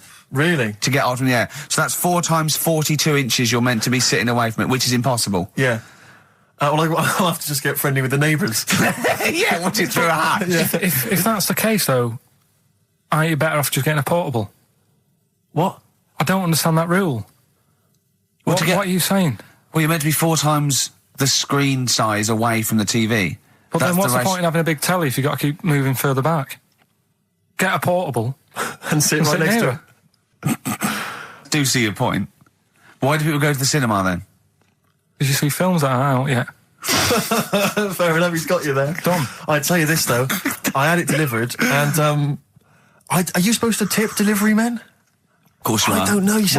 I've never had anything delivered before. Not if it's a courier with an envelope, but if it's a bloke who's struggled up the stairs, two fat blokes with a fridge, then give him a £5 for a drink. But the problem was, I didn't realise, and I was thinking to myself, I wonder if I've got to tip him. And the guy was leaving, and my mobile phone went off in my pocket, and I reached in to get it. He put his hand out, thinking it was going to tip. I went, it's just my phone. And I felt terrible after he left. I didn't know. What was I going to do? Run down the street and offer him a £5? No, of course not. No, I'm not made of money. I just spent it on TV. Yeah, I've got no money, mate. Yeah. I just spent it all on this. I had to clean out my jar, everything, the drawers. Yeah, I'd take some bottles back. The problem was, it took me forever to wire it in. I thought, I'm not going to pay for someone to wire it up, So it took me about 3 hours to wire it in, and it was huge. And I got it switched on, and the first programme that was on when I got it wired in was Bargain Hunt. I'll tell you this, David Dickinson's tan almost took me eyeballs out. It was incredible. It was like X-rays. It was extraordinary, the glow. A huge plasma screen with this orange thing coming out, and he keeps turning to the camera, doesn't he? Just to get you. Yeah, he turns away. You get a bit close. They go, "What's he doing?" He just turns around, takes the cornea off. What do you think, Bargain Hunters? Bargain Hunters. Oh dear, that's why I'd buy a plasma screen to watch Bargain Hunt. I mean, it's ludicrous. This is the problem, is because what do you watch? I mean, have you watched anything that's been worth having? The only thing I've watched really worth watching. 24. Well, 24 works great, but also films. Obviously, that's the main reason I bought it, because films just look amazing on there. Yeah, DVD on the plasma screen. The brilliant Blur, Out of Time on XFM 104.9. One of my favourite singles of the year, and that's another thing. We'll be playing our favourite singles of the year, as well as our favourite clips of our own show. Rick, I imagine if people have got a bit of Christmas money, they're wondering what they can spend it on. Office DVD? Well, other than that, these guys have got some ideas. What, adverts? Brilliant. Exactly. Karl you had to, go to one of those, well clinics, didn't you? No, I haven't gone. Why? Because I'm not happy with it. What? I'm not happy with the whole... Well, it's just... Do people know what them places are? They'll give you a whole... Have you heard of them? Yeah, I've had one, yeah. They check everything. Which, you know, Suzanne, my girlfriend, was like, you know, you're 30-odd now. When was the last time you went to the doctors? And I haven't been for ages, because I don't... No, I never go. doctors. I never go. Unless I think I'm honestly going to die there. I'm in agony. Think they can always find something. Jane made me go to one of those well things, those boot things where they do it's a couple £100 and they give you a complete head to toe, don't they? But head to bottom is what it is. They do the old finger up the arse thing. Now, what is that testing for? Well, I like that he said it quietly, because he's on the radio. You can't say arse. Yeah. Well, say it quietly. Say it quietly. Yeah. Arse. Yeah, arse. That's what our mistake was, because we got a complaint upheld, didn't we, for saying... And I'm talking about a male chicken here, which is a cock, as you know. Yeah, and we said that word, right? So if we'd have gone, cock, we'd have probably gotten away with it. You can get away with murder. If you just, If you just whisper it very So go on then, I'm not going, because I'm not having that done. I don't understand what they're going to find up there. That's... Your head? No, but why can't we just... I mean, it's the heart that I worry about the most. You mean that in a kind of romantic sense? No, I mean, like, you know... If They'd have to have a long finger, wouldn't they, to check that out? They go, it's something wrong with your left ventricle. Yeah. Now, this thing about the doctors, they hold your testicles and they make you cough. Yeah, they don't hold the testicles anymore. They just put it sort of like by the side of them. And what's that testing for? I don't know. I think it's something to do with if you got something wrong with your diaphragm or something like that. You can't do it when they press there. I don't know. It shows them something. So it's not doctors having a quick feel. Right, so you can. well, that's good, because do you remember when Karl said he's going to die of cancer? And I said, why? He said, I don't check my balls. I said, why? He said, I don't like the feel. So they feel it for you. They feel them for you, and you can just relax, shut your eyes, and think of England. But don't mess with them. What do you mean? You can do more damage messing about with them. Just leave them. And there's two anyway. You can afford to lose one. Yeah, I don't think that's the point. I think the point is it sort of spreads, doesn't it? You know, you've got to check the... I mean, I'm not saying, you know, if don't do it, because they spend a lot of money saying to people, you know, have a quick feel if you've got the time, what have you. But I don't worry about it. Leave it alone. Why, out of interest, why do doctors stick fingers up your arse? Check the prostate. Check the prostate? Yeah, because if it's swollen, it could lead to all sorts of problems. Again, they're not having a laugh, Karl. They're not going, hang on, look at this bald little mank fella. But there's no nice way. I'll feel his balls, stick a finger up his arse and send him home. 300 quid, please, on you go. What about me art? It's fine. And they're all laughing. Roger, Jeff, stand behind that two-way mirror. yeah, what's this? I'm not going anyway. So. Really, you're not going because you don't want... No, I'm not happy with that. It doesn't even matter. It's not the fact he's a stranger. If it was someone who I knew, it'd be just as bad. That'd be worse! Imagine that! At a dinner party. Oh, God. Oh, look, hello, Roger and Selena. Do you mind... Roger, do you mind... Would you allow any of the celebrity doctors to do it, though? Dr. Dre? Any of those? Doctor Who? I just don't understand in this day and age. Would you allow Christopher Eccleston to stick his big northern finger up your... Do you want a song on anyway? But I still call Karl every day anyway. Oh, sure. I called him a couple of days ago. Of course you did. And I went, it was the weekend, I went, what are you doing? He went, oh, just in Regent's Park and that. I went, I said, just going for... He went, oh, Jesus. I went, what? He went, a caterpillar just fell out of the sky. I went, what? He went, a caterpillar just fell out of the sky. God, it's there, it's wriggling around. I went, sure a bird didn't just drop it? He looked at it and went, oh, yeah. Of course he did. Yeah. For a moment, he thought caterpillars were raining from the sky. I thought I was in Chicken Licking. Yeah. Unbelievable. Why did you think a caterpillar had fallen out of the sky? I don't know, it just startled me a bit. I love Karl being startled. I like the idea of him straight on the phone to Trevor McDonald. Look, Trevor, there's caterpillars, insects falling out of the sky. They're falling out of the sky now. Put it on the news, quick. Are you sure there wasn't a bird? Oh, there was a bird. Yeah, sorry, Trev. Bye. But it was after, like, I hung up the phone and that from you. I sort of sat there for a bit watching it. I imagine him cross-legged, just in front of it. But do you know what? Because of his shape, the shape of his head, and his sort of IQ, I bet the caterpillar was thinking, Mama. Yeah. Do you know what I mean? Yeah. It's unbelievable. Go on. It was sort of running about all over the place, right, Steve? So the caterpillars have loads of feet and that, don't they? Well, they have 6 legs. They're actually a larva within 6. They have 6 legs, but they have little sucker things to hold on to the cabbages and that. No, they've got more than that. I'll tell you, they have got 6 true legs. Trust me. Trust me, I'm a scientist. And you were thinking what, Carl? Well, but they've got little pods. They've got little pseudo pod legs and little suckers. Yeah.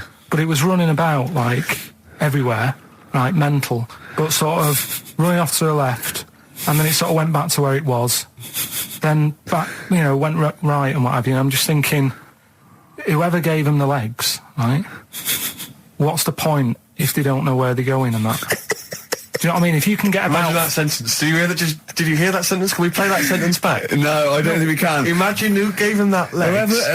Whoever gave him them legs, what's the point if they don't know where they're going and that? And that. Always and that. And that, but maybe you just, to be fair to the caterpillar, with all its legs, okay, and you didn't know where it's going, it had just been plucked from its house by a bird, shot up into the sky, and then dropped from 80 feet, hitting the ground. Onto the head of a weird, bold-shaved monkey. It was probably concussed. Yeah, it's one of them things again, though. But it still knew more about the world than you. How does that make you feel?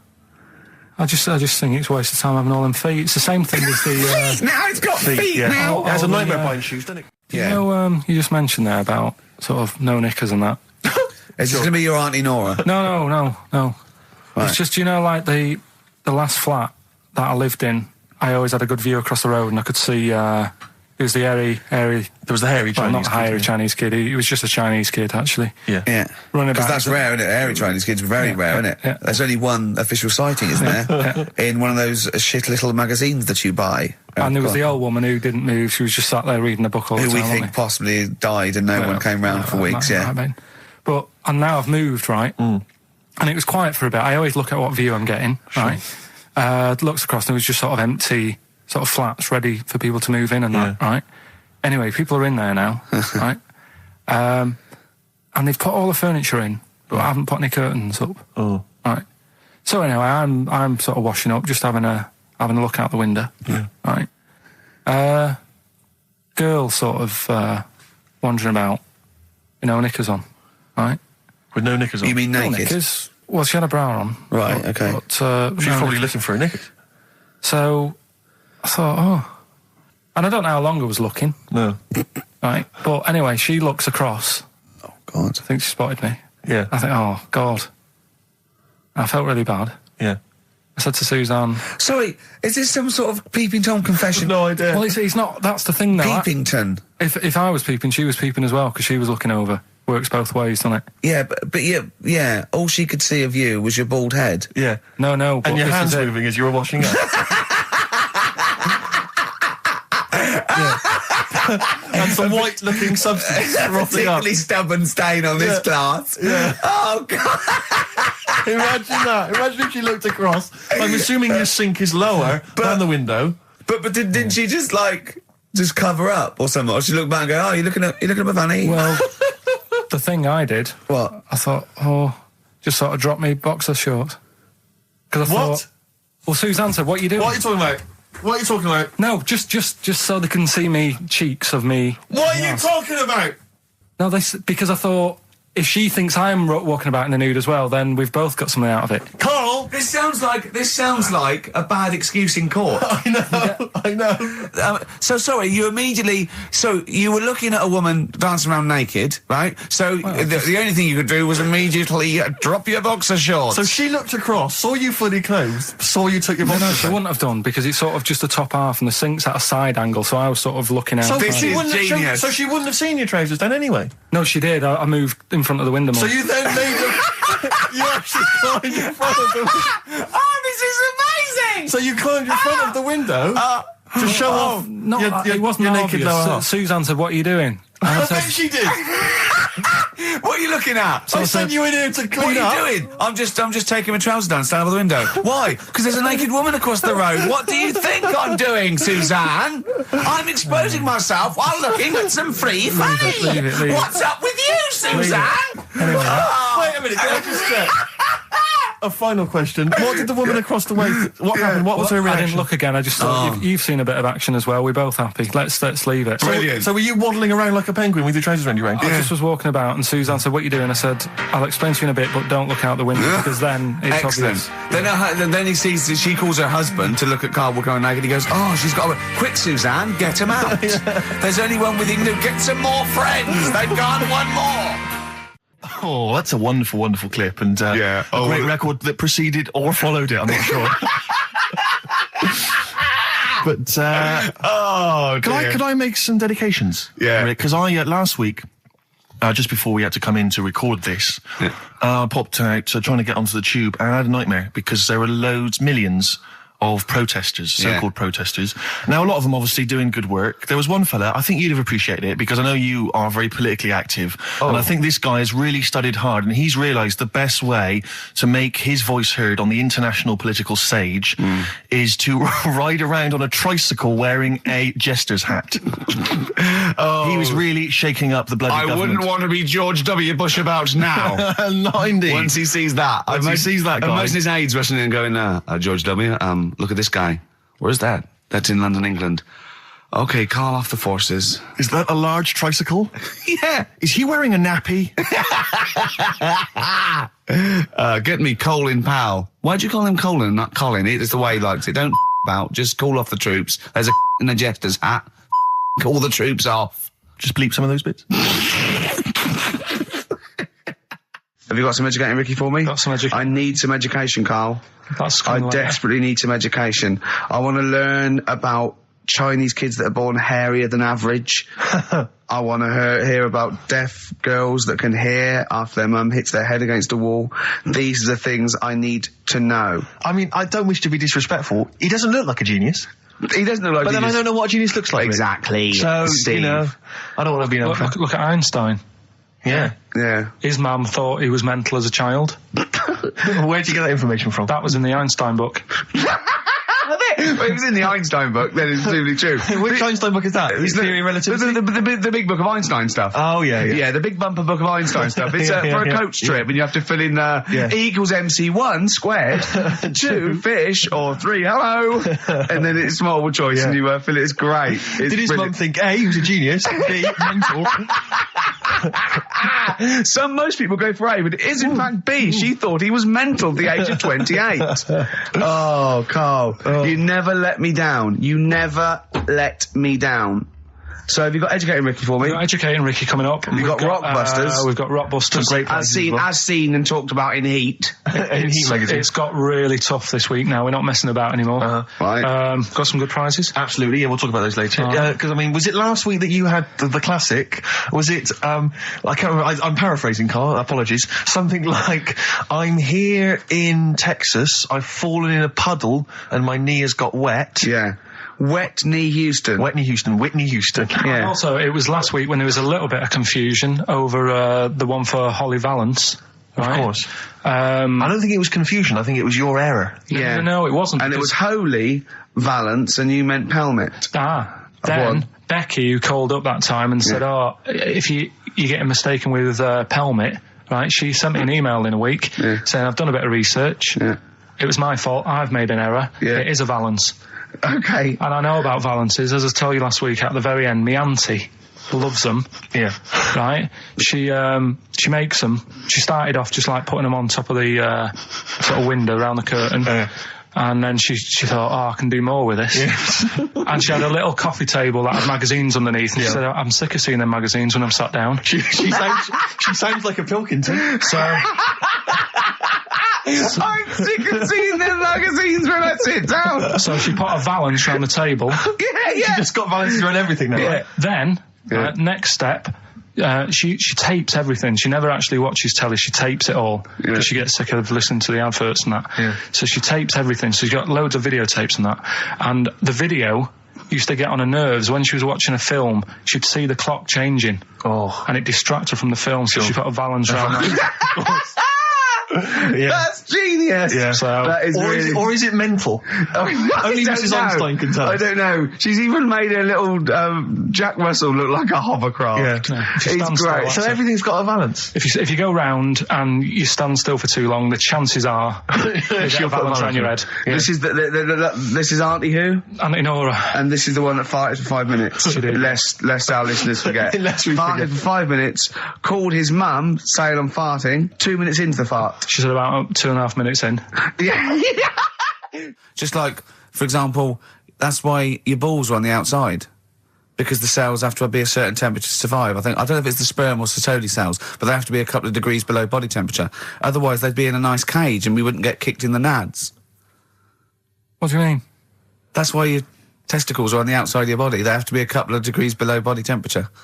Yeah, but it's not... That isn't why they're there. You see, this is like the chat we had last week about the giraffe having a long neck. What do you mean? They're there because that's where they happen to be. They didn't go, right. But that's what evolution is. It's a selection process. It's not a will. The balls didn't say, look, I'm too hot, let's get us outside, let's get outside of here! All right, hang on a minute then. What? So a little man monkey, right? Theirs are in the same place as ours. Yeah. But they're walking around naked, so it could be anywhere. They could be, like, on the back. It doesn't matter where they are. They call it... Well, they could be on the back, yeah. So why aren't they? This is a completely different... Steve! You started it! I wash my hands of the whole affair. And we're not only back to balls, but we're back to monkey balls. Yes. In one thing from about parasites, we're back to monkey ball news. Yeah. How do we get back to chimp testicle news? All right then. So this worms in a fish. Yeah. It's like a little platyhelminth. I think it's some sort of. But what I mean is, why are they about? What do you mean? They Why? evolved. But why haven't they died out? Because they're very successful. Yeah. What do you mean? Yeah. What do you mean? Yeah. Tell me the brain event that made you say yeah in that 1 second gap. Because in a way I don't get it, and if I think about it too much, it hurts a bit.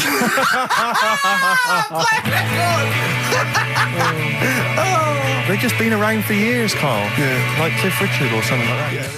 Carl's look at him. Carl looks at you like a cat. Yeah. Whenever we leave him behind, if we don't talk like straight at him and let him see our lips moving, and it's monosyllabic and very look, he's lost in that conversation there. He just drifted off, didn't you, Carl? No, I just was also thinking on animals and that. Something else I was going to use. Go on. Was this isn't a radio show, is it? I just suddenly caught myself. This is nothing. I told you that before. It's been bad today. No, but I mean, it's the way, this casual way that it's like we almost have no regard for our listener, and I'm not proud of that. I just don't know what to do about it. Do you know what I mean? I don't know how to do this properly. I mean, we're just chatting here.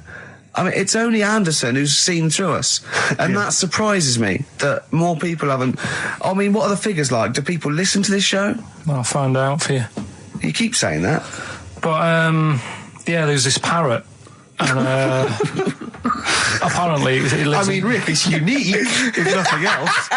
I mean, when you wake up with Woken Tomorrow, you're not even going to hear him start a line with there was this parrot. Go on, there was this parrot, yeah, go on. And it can talk and that. Someone's obviously... taught it out how to speak and that, and it flew away, and it's living in this church, right? And people are at the church doing hymns and that, and then trouble's brewing. In between the hymns. That parrot was owned by an old miner who used to swear a lot. Yeah. Well, then the vicar is going to be really annoyed. That vicar, that vicar's going to go on. I just hope it stays quiet during the vicar's sermons. Yeah, go on. Have you read it? No, go on. Have you read it? No, because that's what happens, right? Go on, tell us, Carl. During the hymns, it's sort of effing and jeffing and stuff. Effing and jeffing? Yeah. And everyone's like going, it's quite funny, really, it doesn't know what it's doing. Everyone's having a laugh. Yeah. But it's causing a havoc at funerals. When did this happen? Not years ago. John was a much-loved man. He was a wanker! Yeah. So anyway, that was another story. What can you say about Uncle John? Bollocks. Oh, Carl, I love the fact that when you look at things, you go, that's interesting. A parrot swears at funerals. That'd be a nightmare. And it stays with you. You see, for a simple man, you retain an awful lot of knowledge. It's just all rubbish. Do you know what I mean? If you just replaced all this rubbish with good stuff, you'd be an intellectual. Yeah. Really. Because, I mean, your retention is fantastic. Yeah. So Did I lose you again there, did I? So was it the word retention? We've still got Wash Up With You. yeah. Should we play a record and do Wash Up With You? Yeah, we'll play a bit of Aqualung then. Aqualung! Depeche Mode there, and I Feel Loved. Who'd have thought Depeche Mode would have been that huge? I think I've seen little lads from Basildon with little plinky plonky sound. I thought that'd be it. They'd be like Visage or something. That'd be it. And now they're stadium rock fillers. They're huge. They conquered America. He went through some hard times. He came out the other way, and well done. But see, I think what you just said there is a very good example of why they are and why certain other bands aren't. Because if you think about it, for me, you see, whenever I think of a band name, if I see a new band's come along or whatever, I always use a very simple test, which is, can you imagine that you're the announcer at a huge event? Maybe it's like broadcasting around the world like Live Aid or Nelson something. Mandela Or it's a concert. Nelson Mandela Freedom concert. Yeah. And you can imagine someone He's there. Nelson's there. Yeah, with the there. Spice Girls. Oh, they're all there. But you can imagine someone saying, ladies and gentlemen, please welcome to the stage, Depeche Mode. Yeah. Rolling Stones. The Who. Exactly. But you can imagine someone saying, ladies and gentlemen, please welcome to the stage, Visage. Ladies and gentlemen, will you please welcome our headline act? Welcome Idlewild! Exactly. Ladies and gentlemen, please welcome to the stage, Ned's Atomic Dustbin. It doesn't... Do you know what I mean? You just know. The Levelers! Some bands aren't going to make it. Ladies and gentlemen, please welcome to the stage, Mega City 4. You know what I mean? It's Just a simple test. We'd like you to do that at If home. you're thinking of starting a band, or you've just named your band, you're just beginning, just phone in, tell us, or email in, tell us what your band name is, and we will use that simple test. And we will do the test. Ladies and gentlemen, will you please welcome to the stage... The Franken Walters! Jimmy Eat World! Ladies and gentlemen, please welcome to the stage, Cooper Temple Claws! I don't think it's going to happen for those lads. Here's a good It's one. a simple test, anyway, but... 100 reasons, please welcome to the stage, 100 reasons. 100 reasons I think would work quite well. We're just going to give the email address, ricky.gervais@xfm.co.uk. You've got a real problem with Rick Waller, haven't you? He turns my stomach. I know, but don't... Because he's arrogant as well, though. Exactly. That's the problem. To explain to people that... No, he is a bit arrogant. It's his whole thing that it's the whole package, so to speak, that you don't But there's another thing in this quote, because it's not just the fact that he eats too much. He tried apparently to lose some weight, and he said the first month I lost 11 pounds, the next I lost a stone, but in the third my body did somersaults and I put on 9 pounds. I had a slip up. I can't say when, why, or how, but it just sneaked up on me. Yeah. I don't believe it. Yeah. Don't believe it just sneaked up on me. That body's never done a somersault in its life. No. It just sneaked up on him. Me, yeah. It was the cakes again. Yeah. It was the same old cakes as before. It was exactly the same problem. Sleep eating. Yeah. It's called. It was the KFC bucket again. It was the family-sized KFC bucket for breakfast. Dear. Poor man. The other thing is that I don't think that's a very good shock tactic for a doctor to tell a 20-something, well, to be honest, you've got 20 years to live. Yeah. That's not, and when I was 20, the thought of dying at 40 was fine. Yeah. I didn't want to live to 40. I just thought, oh, what can you do when you're 40? Yeah. Just laying around doing nothing. Eating cheese. And then you got there, and you discovered... No, but someone said... The dream came true. Sophie here sent me something, and she says, I realise you're not Graham Norton, but I had to send you this. And she sent me the top of a little cream cheesy thing, and it's the brand name is Gervais. Oh, what that is... They've named a cheese after you. I think it's a big French company, and this is from the Czech Republic. It's all over Europe, and so that would be a dream come true, wouldn't it? If they named a cheese after you. No, I think it's probably ancestors, and so I've cheeses in my blood. Sure, quite literally. It literally is. Yeah. Another heavy Friday night, was it? It comes out of pores like those Play-Doh things. Yeah. I can squeeze out different shapes. Jane, bring the Stilton in. It's Friday night.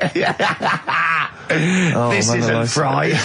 Exactly. But yeah, so we can't really have a go at Rick Waller. I eat too much, but you're not big. I mean, one of the other contestants on the Fat Club, Celebrity Fat Club, is another one is Jono Coleman. Oh, we love Jono. Now Jono, I don't know, you know Jono. He's that guy who does. He used to be on TV, and I think he does a breakfast show on a rival station, doesn't he? He's happy, isn't he? He's so true, and he's a really nice bloke, Jono. It's funny because he does a breakfast show on Heart, which is wrecking his own. There's a bit of irony. Oh, I love Thanks, Carl. Do you know what I mean? Yeah, I love you. I can see where you're coming from. Yeah, that's good. But we've met John a couple of times. We saw him at a couple of, not wishing to say not to show off, but a couple of awards dues. Yeah. Like that's showing off. But like people would have seen dead there. Well, yeah, but we went to one where everyone was in like tuxedos or suits and ties. Not Jono. Jono was wearing a pair of Bermuda shorts. Big Bermuda and a shorts, Hawaiian knee-length Bermuda shorts with just these little... But I saw him again another time when he had shorts on at a similar event, and I've seen him since in the street, and he's all... I'm wondering if he can wear trousers. I don't think he can actually wear trousers. I don't know if there's a medical reason for that, whether he's just... his legs are too fat. I think the material is a waste of money. I think it's just that you can get shorts that big and they're comfortable, and, you know, I mean, to be quite honest, I don't want to squeeze into a tuxedo anyway. So, if you can go... I'd love to turn up those things in Bermuda shorts. Well, of course. Flip-flops. But do you think he started off by wearing, maybe he just had the upper half was a tuxedo with the tie and then the shorts for and the shorts underneath, and he would just have to come in, kind of sneak behind, you know, a sideboard. Potted plant. Or a potted plant, or bring his kids ahead of him. Yeah. You know, you are wearing trousers, aren't you? Of course I am, yeah. In you go. Kids move a bit. Well, no. Exactly. Of course I'm wearing trousers. Why would I? Wearing trousers. And they just thought, oh, this isn't fooling anyone. So now I'm going to make a wacky effort to sort of, you know... The next stone is, I've heard he's going in a grass skirt and a garland around his, and he's going to come in limboing. But you did ask if you could go to the BAFTAs in a dressing gown, didn't you? Just for ease. Yeah. This is the Best Of Show on XFM 104.9. I'm Ricky Gervais, with me Stephen Merchant. Yes. I hope you're enjoying the Best Of. What do you mean your fortunes are on the up anyway, DJ? Well, I'll tell you, I was hired. Well, I say hired. I did it as a favour to a friend, his wedding the other week. And I got there, I was thinking, because everyone had their little role to play, and then people were doing a good job. I love you taking it seriously. And I spent ages putting together some CDs, special selection CDs. I love that! Because what I did was I burned them on iTunes. Did you turn up with your own headphones round your neck? Own headphones, wearing a suit, but headphones. Metal case. Didn't need it, just had them all in one small box. Brilliant. Boom. I thought this is good stuff. I got some classics here. Give me an example. Give me an example of that, like the first hour, the warm-up hour. Rick, I'm coming straight in with Frankie Valli, Oh What a Night. Brilliant track. I mean, when those beats start at the beginning, who's not getting on the dance floor? Wait a minute, what's this following up? Go on. It's the Jacksons. What, I Want You Back? I Want You Back. Brilliant. It sounds good at the moment, Carl. Yeah. So I'm thinking, at least I'm gonna roar this back, because you know they laid on a good spread. The ceremony was nice, food was nice. I'm thinking this is going to be the piece de resistance. Yeah. Alarm bell started ringing. Why? When I realised there was a marquee outside. Of course, it's a balmy summer evening. I'm stuck inside on the dance floor, so I'm thinking I'm going to be struggling here to get them in. And even with flavours like this, I thought I'd struggle, Rick. So I'm sat there in my suit. I'm sat behind this little DJ console. I've got all the big numbers. There's one or two people making some token effort, but frankly, most people are outside everywhere. I was livid. Of course, they couldn't hear it out there. So I was playing to an empty room, really, and I was furious. I was absolutely furious. Because, I mean, what is, you know, they're wasting my time. They're wasting now. I could have just stuck the CD on and gone out. They're wasting Frankie Valli's. Frankie Valli's time. They're wasting the Jackson 5's time. They're wasting, you know, D-Light's time. Yeah. And, so I'm sat there, and there's a couple of people making a cursory effort, mainly when they come to get a drink from the bar. They might have a little quick, you know, couple of twos. You shout, we don't want your Not interested. All of you or no one. All of you or no one at all. And, then there's a microphone set up because people have been doing speeches. This little girl gets on the mic, right? It's being funneled through the speaker system. So every time I put my headphones on... Miss Dynamite, was it? It wasn't, sadly, Miss Dynamite. Although she decided to have a little go at MCing. She was screeching a little head How off. old is she? Oh, I don't know, 8 or 9. At their most annoying. When children are at their most annoying, because they've got a bit of confidence there. They're a bit cocky. They're not shy anymore. They're a bit arrogant. Yeah. She's screeching her head off, so I'm playing, you know. And she doesn't know it. Your face! I'm playing into the groove. No one's getting into the groove because she's going mental. She's just going, what's this? I don't know what this is. Play something I know. I'm thinking I haven't got any bloody DJ Otsu or Crazy Frog. I'm not going to play what you... So she's just screeching along, ruining it for everyone. I say everyone, there was no one there. So me, she was ruining it for me. I bet you were really angry. I was furious. But of course as well, every time she screeched, it went through my headphones. So, of course, and then her dad comes along, right? And I'm thinking, all right, he's seen what's happening. Just imagine you in your suit, sweating, getting annoyed at someone ruining your set that no one's listening to. I think, her dad's coming over. He's going to put pay to this. He's realised that, you know, she's causing a disturbance. He comes over there, joins in. No. Sits her on his lap. He's just saying she's having a whale of a time. I'm thinking I'm furious. I'm thinking it's his responsibility to shut her up. He's not going to do anything. What can I do? I can't step in. No. And I know very well that if I interfere, he's going to say, "Oh, well, she's enjoying herself and no one's dancing anyway." And we'd have just got into a fracas. Yeah. I didn't want to start a fight. No. Because I don't know, but he'd have knocked you out, wouldn't he? Someone would have got knocked out. And I'm not saying who it would have been, but but there were, to bear in mind, Rick, there would have been 2 of them. And so I didn't want to get into a fight with him. And anyway, so I'm playing. Anyway, so my friend came along. He realised what was happening, and I didn't have the guts to unplug the microphone because he'd have known. You see. Yeah. So I got my friend to do it when she had her back turned. So he pulled the plug out. The microphone went dead. She went, "What's going on?" I went, "I don't know what you're talking about." I said, "I don't know." She said, "Where's the microphone?" I said, "You must have broken it." I don't know what's going on. Someone will probably make you pay for that. Anyway, at least we shut her up. That is great! But it really went from bad from worse. And there's that thing when you panic, you start panicking, so you're putting on a lot of flavours that you would have saved till the last hour. What are we talking? Boom, boom, shake, exactly, you're throwing him in early. Love Shack's coming on way too soon. Really? Oh, Love Shack before 11. It's heresy, but I had to do it.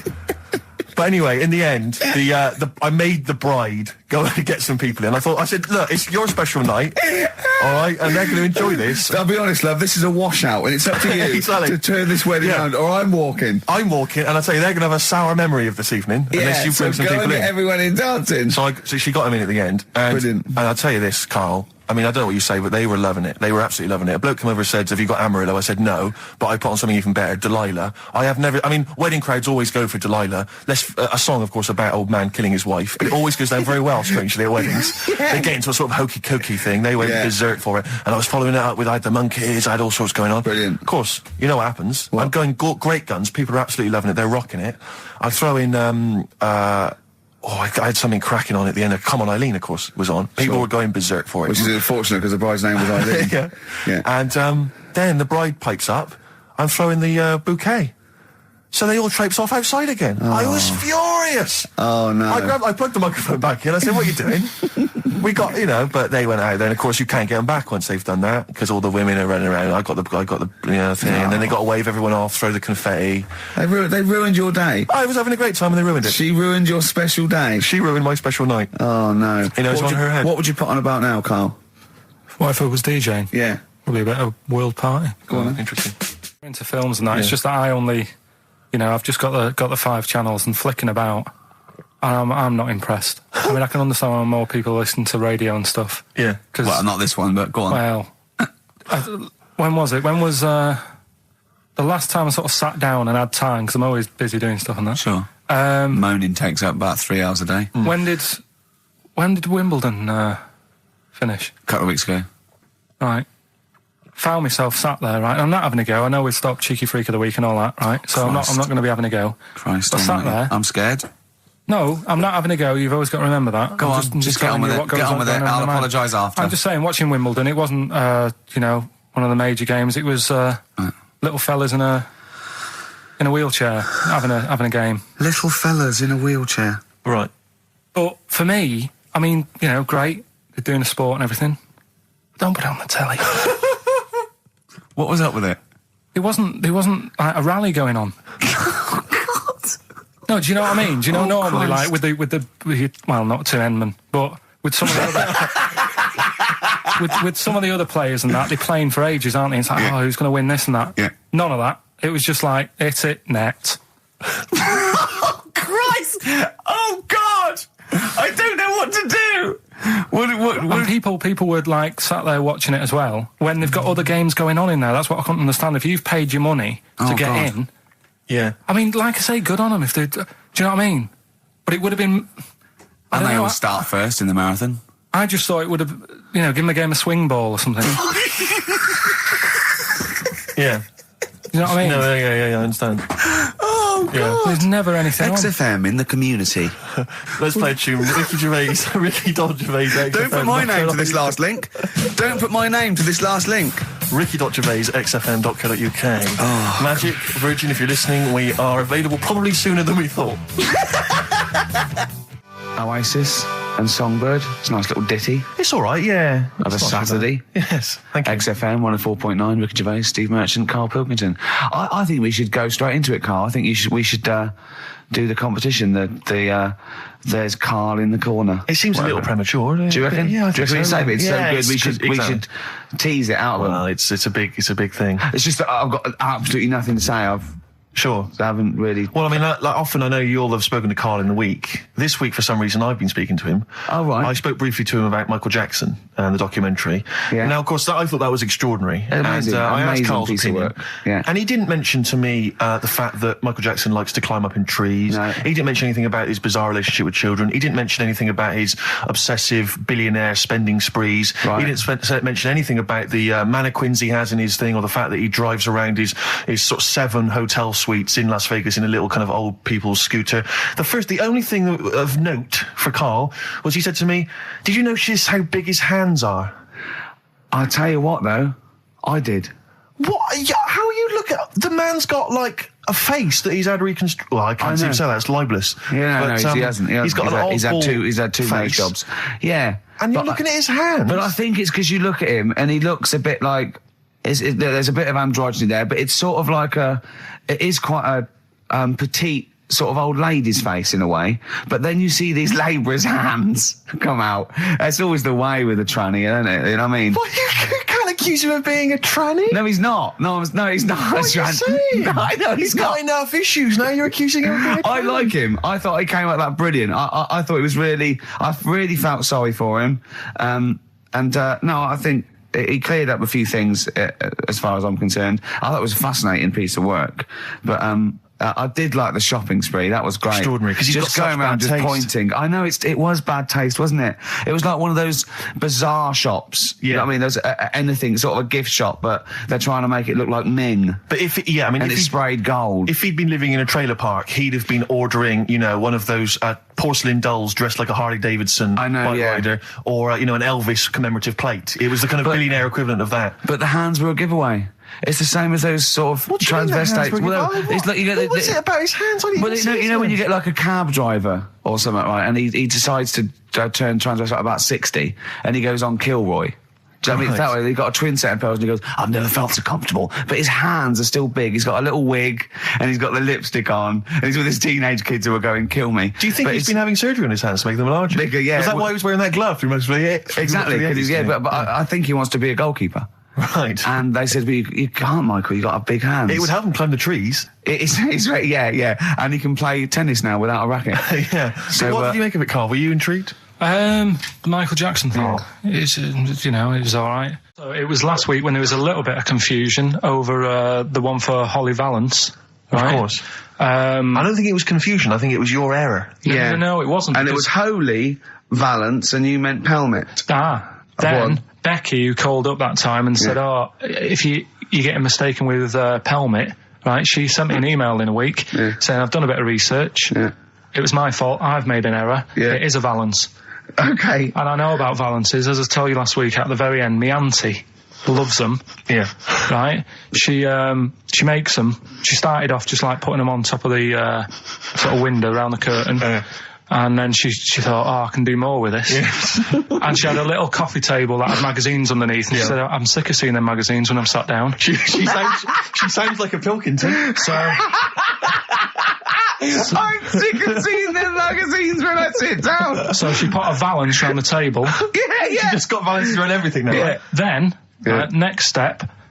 she tapes everything. She never actually watches telly. She tapes it all because she gets sick of listening to the adverts and that. Yeah. So she tapes everything. So she's got loads of videotapes and that.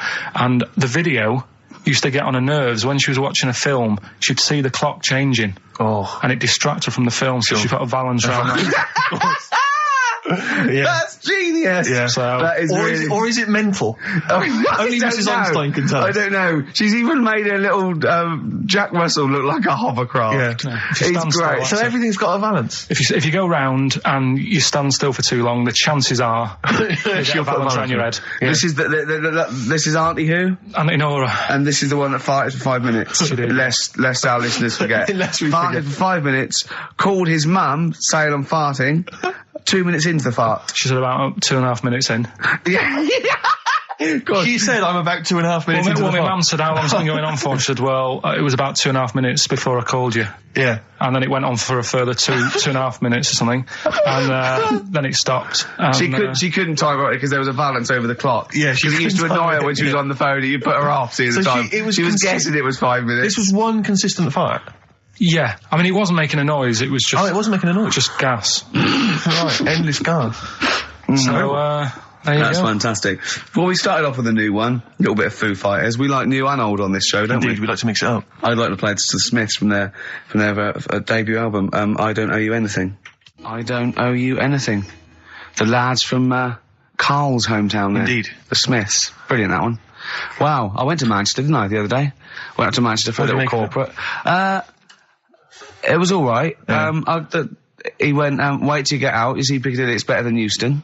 Right. It was. It was nicer. I went outside and there was a ridiculous queue, and sort of one cab. Right. Yeah. So horse-drawn. Yeah. And so I walked, and it was okay. It was only down the road. It was a bit dark. It was wet and raining. Obviously, it's the north. I know, yeah. The hotel was very nice, but no minibar. I've never seen that before. I've travelled all over the world to see them in a hotel without a minibar. No, so I don't know what's going on then. I don't know what's going on there. And then I did this corporate gig in Old Trafford. Pitch was up, don't know what they were doing, but, very impressive. Big, impressive. I think they're the richest football club, aren't they? Karl? Yeah. You did a gig at where? Old Trafford. It was in a function room. Oh, there, well, I thought it was the stadium. No, I'm not that big yet. Yeah. No. But I mean, I can't really comment on Manchester. I do know that Liverpool was voted most important music city via poll. True enough. So, Karl, you're making noises while I'm talking. Yeah, but you do this all the time trying to wind me up. And I'm not saying Manchester's the best place in the world, but what I'm saying is, there's bits of it that I really miss. Yeah. Like last Sunday, right? When I'd met up with Ricky, we had spaghetti bolognese, which was alright. And then I said to him, I need some soil. Damn, I wish you'd invited me. It sounds amazing. So I need some soil. What do you think? You need some what? Soil? Soil, yeah. I need to repot a plant, right? Yeah. So, you need to repot a plant? Yeah. Fair enough. So, I'm like, where you can't see these shops in London. You can't. Do you know what I mean? There's nothing around. I took him straight to one in my street. Yeah, but near your street, and that's probably the only one in London. Well, you say that, Karl. No, it does annoy me. Round my way, it's like, you can't move for soil shops. You can't. There's earth. You can just pick up handfuls walking down the street. Yeah, incredible. People just lean over into someone's front garden. No, you can take the plants as well. No, but what I'm saying is, Manchester, there's loads of decent hardware shops. Yeah. Here, if you want a panini and a latte or whatever, you can't move for them. But for soil, I had to go virtually how many miles away from me to carry that soil home and stuff. Yeah. It's not good. I mean, London's alright, but if cities were sort of it's neglecting the peat market, really. Well, there's barely any mulch available in central London. I'm sick and tired of not getting a good decent compost of a Sunday. Indeed. So I'm thinking of moving to the north, where there is loads of soil and gravel. Indeed. And animal shite.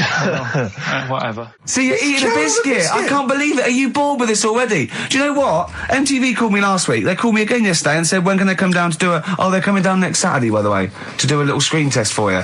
They're going to sort of just film you with a little camcorder. You said this. They're going to film you. Are you alright? Do you want to, are you hungry? Do you want to go out and have a meal? I can't believe you're eating while I'm on air. No one can hear that. Do you know who I am? No one can hear that. Explain who I am. Well, that's Ricky Gervais, right? He's made his name on TV. Yeah. Okay, he's done any number of corporate gigs, and they pay silly money.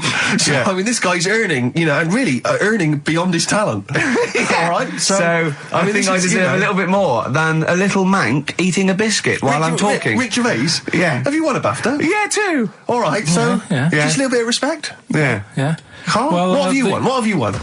I got a bronze certificate for doing a full week at school. That's great. It was only a bronze. What's that then? 3 out of 5 days. And I got me a little Crusaders badge, if you remember. What's the little Crusaders badge? The Crusaders badge for the religious club. So was that the fella that you went and played? You had to go ping pong ball. So they wanted to talk to you about God. Yeah. Yeah. You got a Crusaders badge, did you? Yeah, that's why I went. That's why I joined. That's why I joined. For the badge. I like the little badge. Did 4 weeks and then packed it in. Travis on XFM 104.9 on Ricky Gervais with me, Steve Merchant and Karl Pilkington. We're doing Educating Ricky. Right, final one. Come on, Karl. Right, what was it? It was, why don't they just get a diary or some paper or something to write on? Yeah. Because snappy. I couldn't think of a heading for it. It's basically, Go on. people who have tattoos, I've never understood it, right? That they have something put on their arm. Right, sorry. Have we started the educate? Is this part of it? Are you educating me? This is something that will be useful in my life that I didn't know about. Yeah. Go on then. No, it's just like they've got a machine out, right, that does tattoos. Tattoos. You come up with a design you want, and you sort of this machine scans it, and you put your arm in this thing, and you press print or whatever, and then it does the tattoo on your hand. Or on your what, arm. like loads of little needles that follow a pattern? Yeah, the computer, basically, yeah. Is it a real tattoo? It's a proper proper one. The fella said... well, as long as it goes out, it pierces the skin with a I just wondered if it's one of those kind of, those kind of... No, it must be lots of little needles or a moving needle that can go Sorry, along but it. how is this cleaned, like, in between each person? Dunno, probably... I don't know. Well, no, as long it's only that if it's one needle, it's just the head, isn't it? If it's one needle that moves and does it like loads of little... What are we gaining from a machine doing it? Just because they're not going to sort of mess it up. But hold on, how do you keep your arm still? Because your skin moves slightly. It's the machine it's won't... sort of strapped to your arm. Right, and so the it's fella, spread... the fella said that the tricky thing was in all this, it was the fact that, nobody would let him test it out on anyone else, so he had to do it himself. But did it work? Because the thing is with a tattoo artist, they can see when your skin's moved and they can see what they've done and they keep wiping it and looking, whereas a machine's just got to trust itself. Yeah. So I think one needle could go wrong. If it was a lot of needles, that it just came down, like, 1,000 needles that was an imprint. Yeah. But obviously I'm asking someone who hasn't delved any further than there's a machine that can give you a tattoo. That's all you've got at the moment, isn't it? Well, yeah, basically. That's all you've got? I mean, that's what I've got, because I'm not a fan of tattoos. I don't... But where did you read this again? This was... Internet? This was on the internet, yeah, it was, yeah. Okay. And I just don't understand why people do it. That's what got me attention. Because me... Sorry, what have I learned from this? That if you wanted to get one, you can get one done by a machine now. People say machines are sort of taking over and that. And there's another one. But it's just the fact. I mean, I don't know. So give us the snappy title of this education again. Why don't they just get a diary or some paper or something to write it on? That's what I always think when I see people with loads of tattoos. Like there's that fella who we were talking about the other week in Scotland who was covered 99% in tattoos. It's just like, what have you done that for? Yeah. Do you know what I mean? You can't get rid of it now. You've done it now. Yeah. One of my uncles, right, Tattoo Stan, he's just caked in them. Tattoos. Right. I don't think he's my proper uncle, but it's just like my dad's got... Tattoo Stan! No, my dad's got... That's a province in Russia, isn't it? My dad's got loads of mates who... When you say he's not your proper uncle... do you know, like, when just a bloke someone used to comes hang around around, with the school? alright, Uncle Stan. Yeah. Do you know what I mean? And my dad had loads of mates like that. There was John the Screw. Right. So he either works in a prison or he likes to have sex. Cabbie. Cab driver. Okay. There was Jimmy the Hat. I don't know what he Jimmy did. the Hat? Yeah. And, did he wear a hat? No. No. There was Fred the Veg. You sure he wasn't a relative? Sorry. Fred the Veg used to get us like big bags of potatoes and that. Fred Veg, okay. And there was Tattoo Stan. Right. And he was just caked in them. And I used to always look at him thinking, why have you done that? I must have only been like, 6 I or suppose 7. if you're born with a name like Tattoo Stan, Exactly. you're destined, aren't you, were really? they like a 1950s gang? I'm worried about... I'm worried about... doing a bank job. What was his name? The Hat? What was his name? Jimmy the Hat. I'm worried about Jimmy the Hat. Yeah. Not having a hat. I don't understand it. Are you sure he didn't have a hat? Not when I met him. Did he ever wear a hat? I didn't see him that much. Do you think it was a joke, like, when your mate's sort of like, 8 foot and huge, you call him Little John or Tiny? Do you think... Well, the fact that he never wore a Yeah, they hat. went, hold on, I've noticed something about Jim. Go on. No hat. And I go, oh, true, let's call him Jim the Hat. Jimmy the Hat, yeah. But my Uncle Stan, he had like loads of them. He did them himself. Oh dear. And it was always that thing. God. What was it things like? He had like the cross. cut here one. Cut here, on made the in neck. Britain. And if you're going to do them yourself, I'd say at least make sure you're sort of a good drawer. Yeah. And don't do it in the mirror so it comes out backwards. Well, that was the other thing. But, like, I remember he did, names are alright. He had, like, all his kids' names down his arm. And, what are they called? Yeah. Oh, God, it's... Tattoo Stan Jr. Yeah. And, Paul shits to bed. I'm trying to... Oh, Wobby Kate. Yeah. But he had... Frankie never amounts to anything. Oh, God. So he had, like, Johnny, I don't think he's mine. So he did all this... I don't even know why I'm telling you about tattoos. No, nor do I, Carl. Hey, to be honest... Don and Blitzen from the About a Boy soundtrack by Badly Drawn Boy. Christmas theme there. Christmas theme there. You spotted the Christmas theme? Yeah. Carl's not really in a festive mood, but... I can't imagine Christmas is your time of year, is it, Carl? Well, I'm not sure any time of the year is, really. I liked it when I was about... I think when I was about 7, I enjoyed it. Was that the one? Was that the year, the big year for you you? get loads of stuff, you don't have to worry about anyone else, but once you've, like, got a job... What did you get when you... When were you doing your paper round? How old were you then? I was about 13, 14. Well, that was then you were your own man, weren't you? I had to buy stuff. Oh. But you're still not You're quite having a good selfish, time. man, aren't you? I didn't realise this. No, it's just that Christmas... And that's coming from him, Carl. My dad always said... Oh, right, steady on.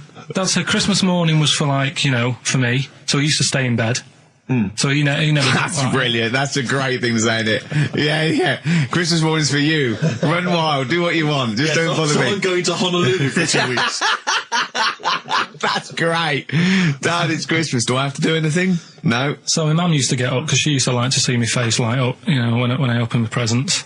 And then, to keep the fireworks. And then, then I'd have to go to my bedroom from about 6 o'clock onwards, because, like, my mum and dad were into having big Christmas parties, and I wasn't, like, old enough to go. Right. So they'd say, right, you know, you've had your fun there, you go up to your bedroom, stay in there. Really? Yeah, I remember one year, right, I got a train set, that's what I wanted. Yeah. Right? It's brilliant. Playing with it all day. I thought, I don't mind about the party, I'm happy staying up here, playing with this. Brother comes in, he's had a few, right, he's going, yeah, give us a go on your train. How old is he?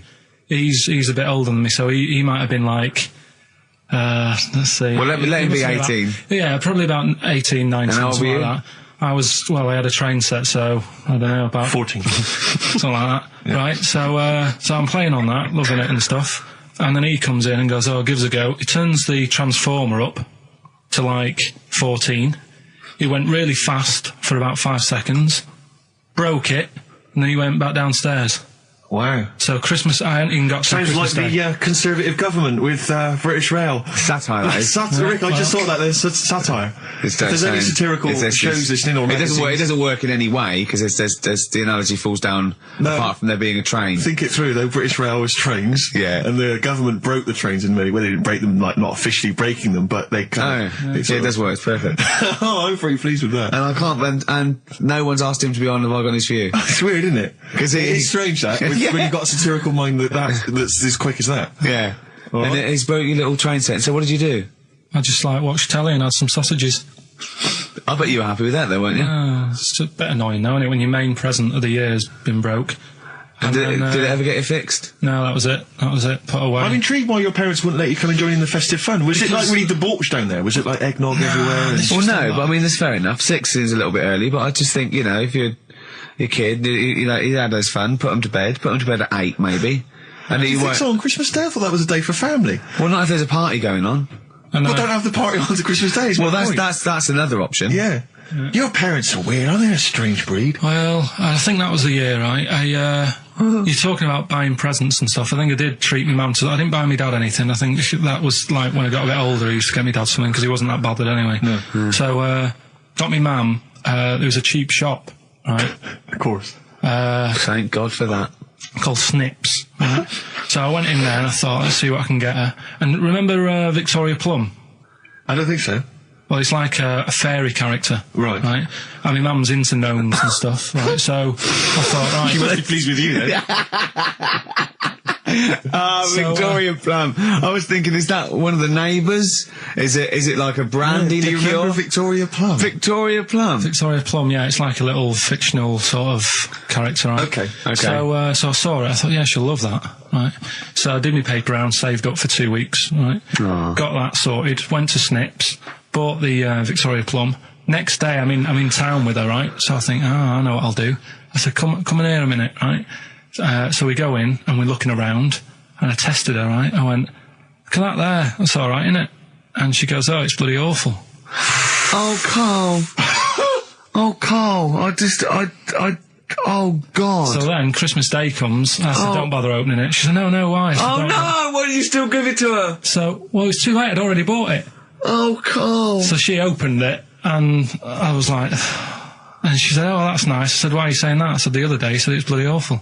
She said, oh, no, I thought you were pointing at something else. Oh, no. So that's why I don't get anyone anything anymore. Oh, God. Play record. Oh, God. Oh. That's good, isn't it? Not bad. Gold Rush. Let you down. I'm actually quite affected by Karl's Victoria Plum scenario. Just the fact that, like, that eagerness, he wants to make sure it's a great present. He's saved up his paper round. He thinks it's like a gnome, but modern. I'm worried that you're using it as an excuse now, and that's why you're not buying anyone any gifts, because you've had your fingers burned once. I mean, you were 6, 7 years old. To be fair. No, you weren't. You were about 13, weren't you, if you're doing your paper round? Yeah, I must have been, 11 or 12 then. All right. Yeah, so I'd saved up. Oh, no, I'm not using it as a thing. It's just that... What did you get your mum this year? I've sent them some money so they can get a passport. So they can get a passport? Where are they? Are they trapped somewhere? Well, they're in a holding bay somewhere in Dover. Yeah, I got a friend who's a truck driver who's going to sneak them across.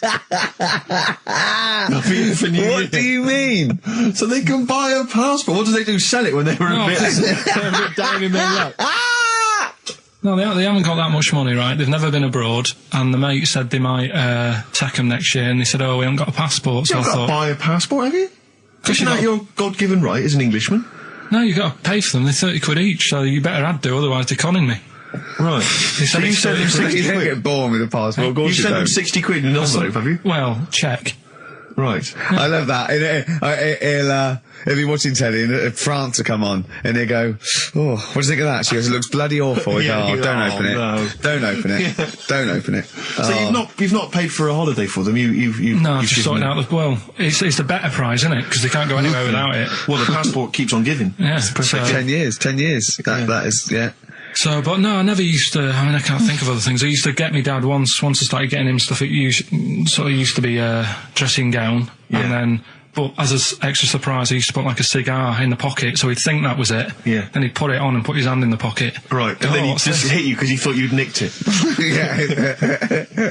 Oh, dear. So you bought him a jacket with a cigar? That's quite thoughtful. Did you sneak a cigar once one Christmas? Yeah. Well, that's when they used to have like the big do's, like I say. You know, they were known for it. Like the whole estate used to know that. You know, we were having a party. Yeah. So they'd all come round. So they'd all come round and just have food and drink and that. I cannot imagine how unpleasant that must have been. Awful. And you locked in your bedroom with a broken train set. Yeah, and looking at Victoria Plum, whatever that was. In the bin. Oh, in the bin, yeah. And hear a mum saying, and he got me this. Isn't this piece shit of rubbish? You could hear him just throwing it against the wall and laughing. And all the neighbours laughing. And you'd come down, just be in pieces with loads of spit on it. Just loads of gob on it. Eyes. And all the Polaroids of them just like laughing at him, pointing, stamping on it. Yeah. All right. Well, all flooding back. But no, I used to get up in the morning and then like they'd still sort of all be there asleep on the floor and on the sofa. Oh, that's awful. Oh. That's terrible. Christmas is surely the one day a year which is a family thing. It's for the kids. They're the ones that was Boxing Day. Well, I know. Oh, that's all right. It's over. Yeah. Back on the bike. All right. Who's going to pay for this? What, me? Yes, Karl. You're doing 2 rounds today. Yeah, what's your paper round supporting the entire family? Yeah. No, so I used to get up and like go downstairs and they'd be asleep, so I'd be mooching about trying to find like another present that's still working. I love the idea that these people from the estate had like squashed his presents. So Yeah, so I found a cigar that had been sort of lit up and then put out, so I thought, I'll have a go at that. Yeah. I went outside and had a go, and that's the last time I smoked. Right. Sort of, I tried it, I thought, I don't like that. I love the fact that he does everything once. Yeah. In his life. It's a line of, I've done everything once. I don't need to do it again. Teenage Fan Club from the XFM Christmas album, and that's Christmas Eve. Their guitar sounds are just brilliant. They're just always so nice. All right, Karl, would you like that? Would you like Teenage Fan Club? Yeah, they're good. Carl, I feel like you've never kind of enjoyed the wonder of Christmas. I can't ever get the sense, maybe except when you were very, very young, you know, that kind of bright-eyed, you know, thinking of Santa, you know, kind of landing on the roof and climbing down the chimney and drinking the sherry or whatever. So I like the idea of it, right? Sure. The sort of, you know, I used to get a couple of annuals every year, you know. Like, Yeah, so did I, yeah. And I was allowed to open one on Christmas Eve. Oh, that's brilliant. So they could throw it on the fire. I think the, It is so have a quick skim through, do the word search right. Yeah. I think so that's to light a cigar off the cooker. Oh. Well, anyway, listen, a good friend of ours, Ross Noble, the comedian, brilliant, he gave me this picture, Karl, which he's got from a magazine. He loves you. And I have to say, I think this... I just looked at it then. Obviously, it's not going to mean much to the listener. Oh, this is self-indulgent. But it is currently available. I think it's in the current edition of Bizarre magazine, so you might want to buy that. It's not horrible, though, is it? There's a certain grotesqueness about it. Oh, it's a deformed person, isn't it? Well, to a degree, but I think what it's going to do for Karl is give him, I think for you and I, Rick, we're going to see his face. Light up. Brighten up, like opening a wonderful Christmas gift. Oh, you know what? I think I've seen this. Is this the one with the kid with the big head? I'll be honest with you, Karl, it is. Have you seen it already? Yeah. Let me just show it to you again so you can kind of it again. I haven't seen it. It's like... yeah. We shouldn't be laughing at that. No, but that is like the kid who I went to school with. That is the same. That can't be the same. So do you recognise him? Seriously, that is the same thing he had. I mean, I have to say, it does look like it's been computer generated. It's so odd. Yeah. But look at the child's face. I know. Look at his reaction. Don't take another photo of me. I'm not sure this is right. It's not right. But I was hoping that would give you, Karl, just a little glimpse of. We've had a request as well on the best bits. So someone wants to hear you talking about your mates with the big heads. I don't believe it, because every time we go there, we get some sort of complaint about something. About what? Just leave it. Well, that for some reason that always goes from the story with my dad going to Blackpool for taking those kids there. And what kids? And, leave it. No, what? I don't know. There's people who don't know what you're talking about. I'll tell you when we put a song on. No, well, I know what it is, but you can't just say that. Is it when? Is it when your dad put a kid in the wheelie bin because he was getting it home? Yeah. So we can't go through it again. It's too controversial. We're gonna. What's the name? No, well, the thing is, right. You were just saying about what are you about Christmas. That's the funny thing, right? Because in our house, there's no one who's religious, right? No. My dad got annoyed when I went to church that day. He was like, "What are you doing that for?" Of course. I went to see a gig in Liverpool. Remember the band The Christians? Yeah. He thought I'd join some club. Yeah. I said I've been to see The Christians. He was saying to me, "Man, what's he doing going out with them?" Yeah. And then the other thing is, because I'm not christened or anything, my mum used to say to me, "Don't tell anyone that, because there's witches and stuff." I want to go back and see his upbringing. I just want to go back and see him at 7. One day in the life of Karl, age 7. Just to have 3 ghosts visit him tonight. And take him back through time. But we could go with him. We can be some of the ghosts. Yeah, the ghosts of Christmas past. Oh, remember this? That's incredible. Because just say so she wasn't Christian, but she thought maybe someone could take your soul because you weren't christened. There's like, there's cults and that, isn't there? And if they find out you're not christened, then... Right. So I don't think they care. I don't think a lot of cults care. Well, but what can they do if you're not Christian? I don't know. I just said all right, because then through that time there must have been a time when. But hold on, now they know. Yeah, but I'm older now, so I'm all right. She used to worry about me playing out on the street. Oh, she was worried about when you were naive and stupid and easily led. Well, yeah. No. Good point. No, you're right now. Yeah. So yeah. Good. Yeah. I just have to show you something, Rick, before we move on. I know we've got another Educating Ricky, but someone just sent this in. Yeah. They've been looking on eBay for Victoria Plum. You're joking? Come here and see the photograph. Oh, God, that's fantastic. Have a look. That's it. Oh, God, he got that for his mum. It's the worst piece of tat I've ever seen. Carl! Carl. Imagine how... Oh, gutted. Carl. Imagine how... Look, think of him now, right? There it is. Thing I've ever seen. I'll tell you what, it looks like a Diddy man gone wrong. It looks like a Diddy man prostitute.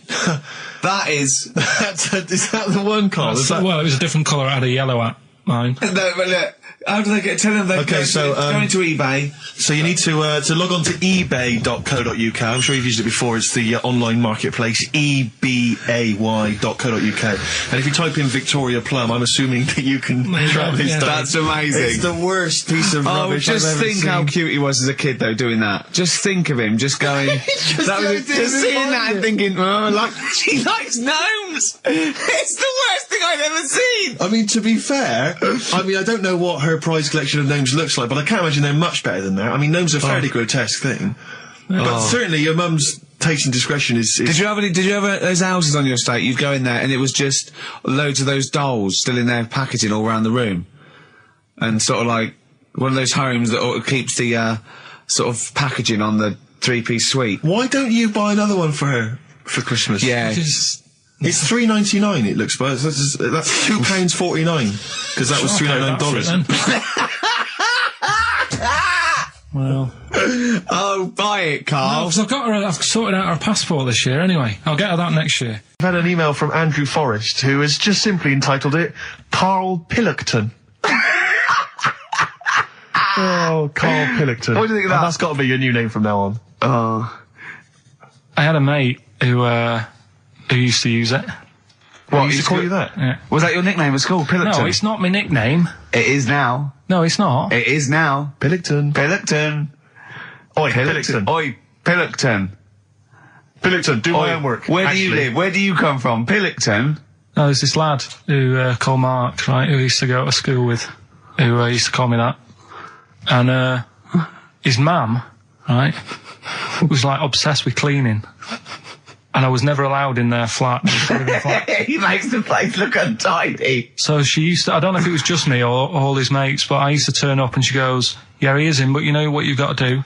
And he used to have to go round the side of his flat, and he had a computer, right, which he used to play. I didn't have one at that point, but he had one.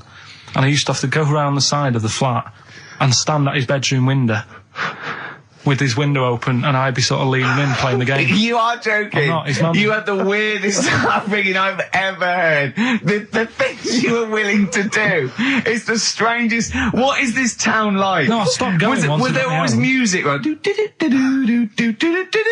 There's the horse in the house there. Oh, look at these two kids with big heads and webbed feet. All right, Ronnie. All right, Reggie.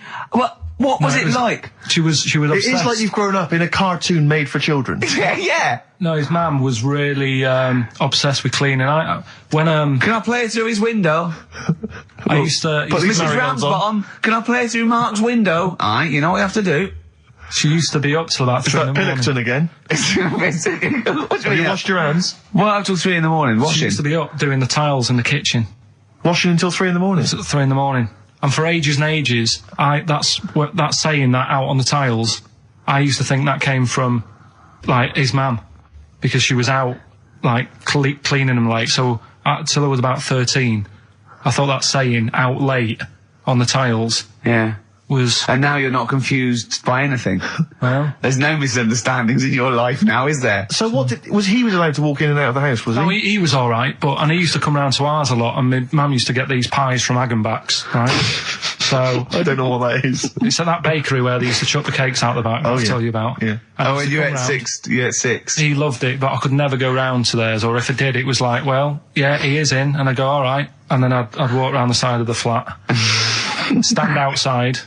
Why did you ever knock at the door? Why don't you just go around and knock on the window? Just to check he's in, because he wasn't always in his room. If he was in the lounge, he'd have to go to his bedroom, and then... You say meet you. This is the strangest... And you'd play a computer game through the window. You say it was a flat. It wasn't like a 5th story one, and you had to get in one of those kind of cleaning contraptions and, like, winch your way up. I love the idea of that. So. Oh, Pilkington. Clocks from The Coldplay on XFM 104.9. I'm Ricky Gervais, with me Steve Merchant, and back, Karl Pilkington. Hey. He's raring to go. It's nice when you have a bit of time off, isn't it? Yeah, how long have you had off now? About 3 weeks. About 3 weeks, yeah. We can't do that because we're sort of self-employed and we'd be letting people down, but it's different when you get paid anyway whether you turn up or not. But good to have you back. I'm never off ill. No, it's the first time I've ever been off ill. Well, no, I mean, just you're off 2 weeks and then you're off No, I just wish I was the kind of person who could let down an audience of regular listeners. Yeah, but like I say... Well, no, we spoke to you, weren't that bad. A cold, you don't go home for a cold. We were discussing this last night in the pub, and, you know, you don't go home for a cold. Okay, then, so moving on, what have we got then? We've got some great songs. I've brought in the Smiths, I've brought in Buzz Cox, I've brought in Neil Young, I know Steve's got some hip-hop. Some great hip-hop. I've got some great Elvis Costello. It's going to be great. Carl, come on, concentrate, you've been away for 3 weeks. Just annoyed. No, stop saying that. What? You're annoying me now. Why? What do you do? Go home ill? Oh, he's annoyed me. Oh, has he? Yeah, I got wet jeans and I'm a little bit annoyed. Can I have some time off but still get paid? Yes, of course you can, Steve, Carl. right, he called me up, winding me up about this. And, right, I'm 30, right? I'm 30 now. I can only remember being off 2 times. Oh, his memory's going as well. You had some time off. And both of them were when I was at school. What's school? One when it was windy. Why did you have time off? Because it was windy. But to be honest, Carl, that lasted for 7 years. Your time off at school. Why did you have time off? Because it was windy. Were you windy, or was it windy outside? No, it was like when... Your auntie wasn't out the window, was she? When the winds were bad in the 70s, and my mum said, oh... What? I remember space operas and flares. I don't remember the winds being bad in the 70s. Well, my mum just said, you might get blown into the road, so don't do that. She had so much faith in you, didn't she? As a human being. Is that why she got fired from the pie shop? I'm not coming in today, I might get blown into the road. Oh, God. The funny thing it was, right, Steve, they had this thing going at school, because a lot of people used to wag it back then. Right? Used to what? Wag it, sort of not go in. Yeah. Right. And, they sort of tried to make it interesting for you by giving you an education. A certificate if you did a full week. Reward for the rest of your life with achievement. That sort of carrot. And also, like, let you go home at 3 o'clock on a Friday. Right. If you'd done a full week and that. Yeah.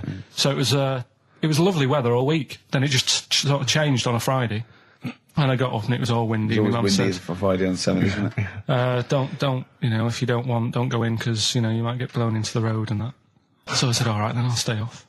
And, so why did she told you to hold on to a fence or walk you there? What's this? Don't go out. Immediately give up. I love this getting blown into the road. Is that based on your cats that kept getting blown into the road?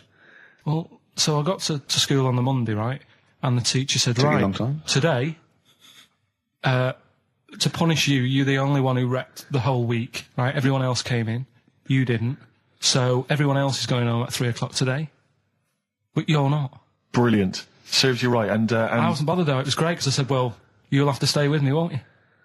And it was great. So all I did for half an hour was doodle and stuff. It was great that afternoon. Yeah.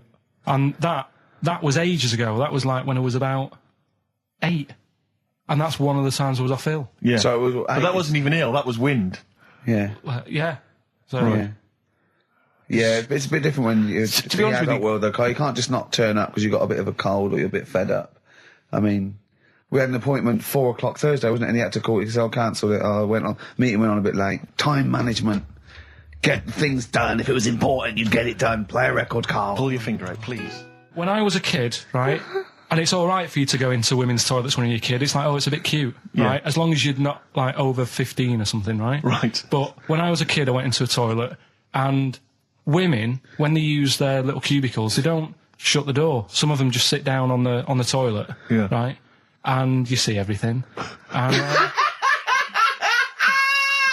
no, seriously, that's probably one of the first times I saw, like, a woman. Yeah. That, right, and my Auntie Nora when she was staying over. What happened with your Auntie Nora?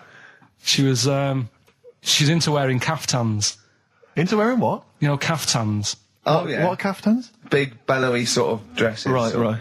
And, yeah, I used to sit on the floor at home in front of the telly. Sure. She was on the chair behind. Yeah. She did a bit of a sort of a Sharon Stone scene. Oh, God. Yeah. Did you see it? There was no underwear? No. What age were you? What was it like? What age were you? It was like a ripped tennis ball. What? Right, we're off air. Either that or put us in for the Sonys. I've told you before about buying presents. Did those gloves have your name sewn in them? And a piece of string that ran over the back of your duffel coat? You know, I've never been into getting presents and that. I had the problem at that Christmas one, that time with the Victoria Plum. Yeah, we'd hate that. We'd hate to bring that back. We've done that. Because you talked about because it's kind of to do with your dad, isn't it? He's a very bad gift buyer. Was that the problem? Well, yeah, my dad just wouldn't bother. It was my mum who sort of made an effort, and she sort of worked out half of what I wanted, then she left it to me dad to get it off someone, see if he could get one cheap or whatever. I love the fact that usually people talk about, like, drinking heavily or violent abuse, right? Yeah. But here's what he's been left with and scarred with from parents is bad gift buying. Yeah, and that's the Victoria Plum incident. In the greater scheme of things in the world, that's not a bad thing to have, is it? Right, there was this, this is what it's like about getting presents and stuff, right? With my mum and dad. Go on. My mate, Colin, right? No, Colin Bailey, right? Yeah. He had a little Sinclair Spectrum, right? Yeah. Computer, which was like the thing to have at that time, right? Yeah. Used to always go round to his house. The deal was... Not the one you had to play through the window because you weren't allowed to. No, that's another lad. Oh, right? yeah. This is a different lad. And the deal was, he came to our house and my mum gave him a pie. And then I'd go round to his and I'd stay there for a few hours playing, you know, Hungry Horace and stuff like that on it. Sure. Right? Now, my mum and dad knew that I really wanted one of these computers, right? So I waited about a year. Came round to Christmas Day. I thought, I reckon might have one. Turned out they bought me the wrong one. They bought me a ZX81 instead of a Spectrum, right? And Christmas Day, I'm there trying to load the games up. It's not working. I'm thinking, what's wrong, right? And the thing with me when I was a kid, I used to get quite sort of agitated. This is the moment, right? I found out that it needed a RAM pack to make it work, right? Looking in the thing and it's saying, and make sure you put your RAM pack in the back. And I was like, oh, where's the RAM pack? And my dad's going, I don't know, I've got you the main bit. That's it. So I was that wound up, I just was sick, right?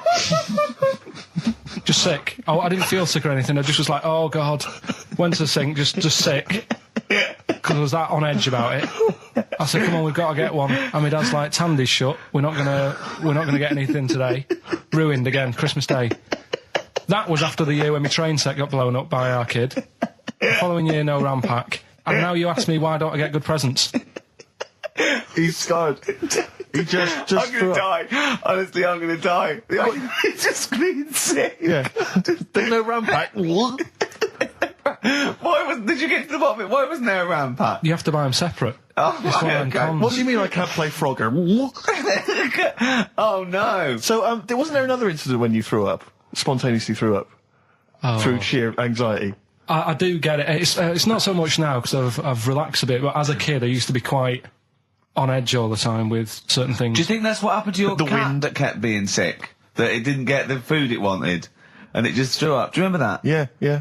God, so they shaved it. Yeah, but again, you see, the cat thing, I mean, it's mad. I was thinking about it the other day, right? I used to think I had quite a normal upbringing. You didn't. Right, and someone was talking about Your mother once told you not to go to school because it was windy, Carl. It was not a normal upbringing. The cat was being sick, so she shaved it, so it was easier to clean. Right, well, my mum and dad went on holiday, right, and I stayed at the Rosses down the road. Oh, yeah. Only a kid, must have been about 5 or something, right? And I was always running around in the house. I had a lot of energy as a kid. What the Rosses did, they had this cat that was dead violent, the most violent sort of angry cat I have ever witnessed. A tiger? It was honestly, Steve, if it was bigger, it would have been, because it was just always having a go at you. Yeah. If you went to pat it on the head, it went to bite you and stuff. And what they used to do with it, to stop me running around, I'd sort of be running around, and then I'd get a bit tired, and they'd say, have a lie down on the settee. So I'd lie down on the settee and I'd nod off. And what they used to do, I'd wake up, and I'd put the cat on my belly. Right? So I'd be scared to move because it's like it's going to get me. But it would keep you there. It kept me there, and it used to sort of slaver on me, and they'd sort of, you know, go out or whatever, and I'd be lying there. That's not normal, is it? Carl, sorry, were you created by the Brothers Grimm for one of their fairy tales? What kind of a life is that? A cat paperweight to keep Karl in place. He keeps blowing around. It's windy. We'll have to weigh him down. Be careful. Your mum probably told him that it's a windy day. You got to get something heavy on him, otherwise he just gets blown into the road. God bless him. Did I ever tell you about my Uncle Alf? No. He wasn't wasn't a proper uncle, right? But it was just one of my dad's mates and that. And he was getting on a bit. He must have been about, 60, which is pretty old when you're younger and that. And he was the same. He used to always wear a suit and that. But it was never in good nick. It was always like a rough suit, but it doesn't matter. Still, making half the effort and that. Yeah. And he used to sleep in a dinghy. Right, Uncle Alf. What? In his house? Yeah. Why? Well, in a flat, he's in like a little bed sit. Because he only had a little bed sit, and he was into boats and stuff. So he had this Two birds with one stone. Had this little dinghy, had a little flat, thought, well, it's tight space and that. He had a dinghy as a bed, and he had 2 tellies, right? He had 2 tellies, one that the sound worked on, the other one only the vision worked. So if you wanted to watch a programme... You had to turn both on. Put them both on, like BBC One, turned one up, and watched the other one. Wow. That's extraordinary. From his dinghy? Sat in his dinghy. That is brilliant. It was an inflatable dinghy, it wasn't like a wooden... Yeah, an inflatable one, yeah, big inflatable Did you ever go around and visit him? Yeah, now and again. Was it weird seeing a 60-year-old bloke in a suit, in a dinghy, inside, watching 2 tellies? It's weird out at the time, I thought. Which of the TVs stopped working properly first? I mean, did he... let's say the sound went on one of them. Yeah. Did he carry on watching the other one, hoping... that the other one was fine? Or no, he went and got a new telly, and then the vision went on that, and he went, oh no. He went, hold on though. Wait a minute. I've got another telly in the wardrobe that I haven't used it. It must have been like that. Yeah. Wow, he sounds brilliant. Is he still alive? Yeah, he's still around, yeah. I haven't seen him for years, but he used to... was he married? I think that's what happened. I think his wife passed away, and that's when he had all this... he had a boat. And it's like, oh, where am I going to put it in a bed sit? And it was like, hang on a minute. Yeah. You know what I mean? Sleep in that. So, yeah. I wonder if he ever brought any women back. Just the idea of bringing them back, getting down to it. Shall we move into the bedroom? Ahoy! Oh, that is fantastic. What were we talking about before? I was until the most complaints ever. The Last Temptation of Christ. I haven't seen it. What is it? It's Scorsese, isn't it? It's Martin Scorsese, and I've bought the film actually recently because I was intrigued to see it, but I've not actually watched it. But from what I understand, the reason that it was so outrageous is because it has a whole sequence which shows what it would be like if Jesus had lived his life and not martyred himself on the cross, but lived his life as a human being, part of which is him having sex. And so I think that was chiefly what the outrage was, that it was showing this godly man to be, as human as he was supposedly, because he's supposed to be human as well. So that's the reason. That was the reason that there was complaints there. I don't know. I haven't seen the film. Well, I can't say. You see him, do you? You see him having sex, I think, yes. Although it is an actor, Karl. Yeah, it's not actually Jesus Christ. It's not the real Robert Powell. No. It's an actor playing Robert Powell. Is that, you see, sex on films and all that, right? When I was growing up, I'd be watching... No, I'm just saying an example of this, really, right? When I was growing up as a kid and I'd be, watching films with my dad, right? He'd really be enjoying a film, right? And then a sex scene would happen. Right. And he'd go... On film? Or just behind you? Yeah. In the film, a sex scene would happen. Your brother up to his old tricks again. And he'd get up and go make a cup of tea. Right? Right. Typhoon? That he'd stolen from some sort of telephone box? And, even recently, he thinks it ruins a film. Do you know what I mean? Because there's no need for it to happen, is there? Really? Yes. Why? Sometimes it's warranted. If the film itself is there's some films it isn't though. Some films it isn't. Course, some films it's arbitrary. I think the films that him and his dad watched together on Channel 5. Probably not. Is it only on Channel 5 in your house? But let's put it. Yeah, if you're watching, I don't know, a late night Friday night, from 1983. Yeah, Illegal Briefs. A beautiful lawyer has to defend a man who may be a killer. She falls in love with him, but does she know the real man? Oh dear. You know what I mean, though. Lest you forget, of course, that I... Love Heat. With the bloke that is now in... Go on. Of course, that I, according to the Internet Movie Database, I once appeared in one of those films, in the film Killer Image, a Canadian film, I believe, from 1989. According to that computer... it's all wrong, isn't it? It's all wrong. It's all wrong. Of course it is, yeah. Apparently, I was in that, and I played the role of Kirk. Was it a porn thing? No, I think it's just an erotic thriller. Oh, right. That I suppose You only had a very small part, though, didn't you? Indeed. Yeah. But no, do you know what I mean? Sometimes you don't need to go that far. Say, like in this Jesus program, right? Film. What's it called? The Last Temptation of Christ. Just like talking. You know what? What's his name? Is it Ralph in The Simpsons? Yes. I drawed a kitty cat. It's like talking to that. Yeah. No, but right, this temptation thing, right? Do you know, often we don't get that many complaints on this show. We don't get very many complaints. And I think that's either because there's no listeners, or B, it's because most people agree with Karl, and that terrifies me. Or they let him off because it's like, you know, you can plead insanity, you can go mental and kill a few people, but they go, oh, he's a bit bad. No, but was it because, like, they're saying that he was having it away, or is it because you saw it? What got the complaints? The complaint was the very suggestion that Christ it was a blasphemous thing, not the fact that you saw an actor's knob. So what about if they just cut it down a bit and you like saw the little stable door closing? It wasn't the baby Jesus having sex.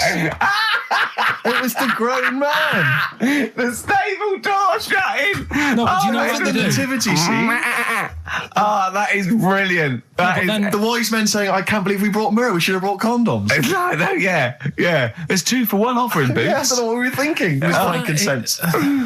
It's just that it's always awful. Should we apologise now to the Christian church as well? So Sorry, the little Chinese fellas, little Welsh fellas, and the little Christian fellas. We haven't said anything wrong. No.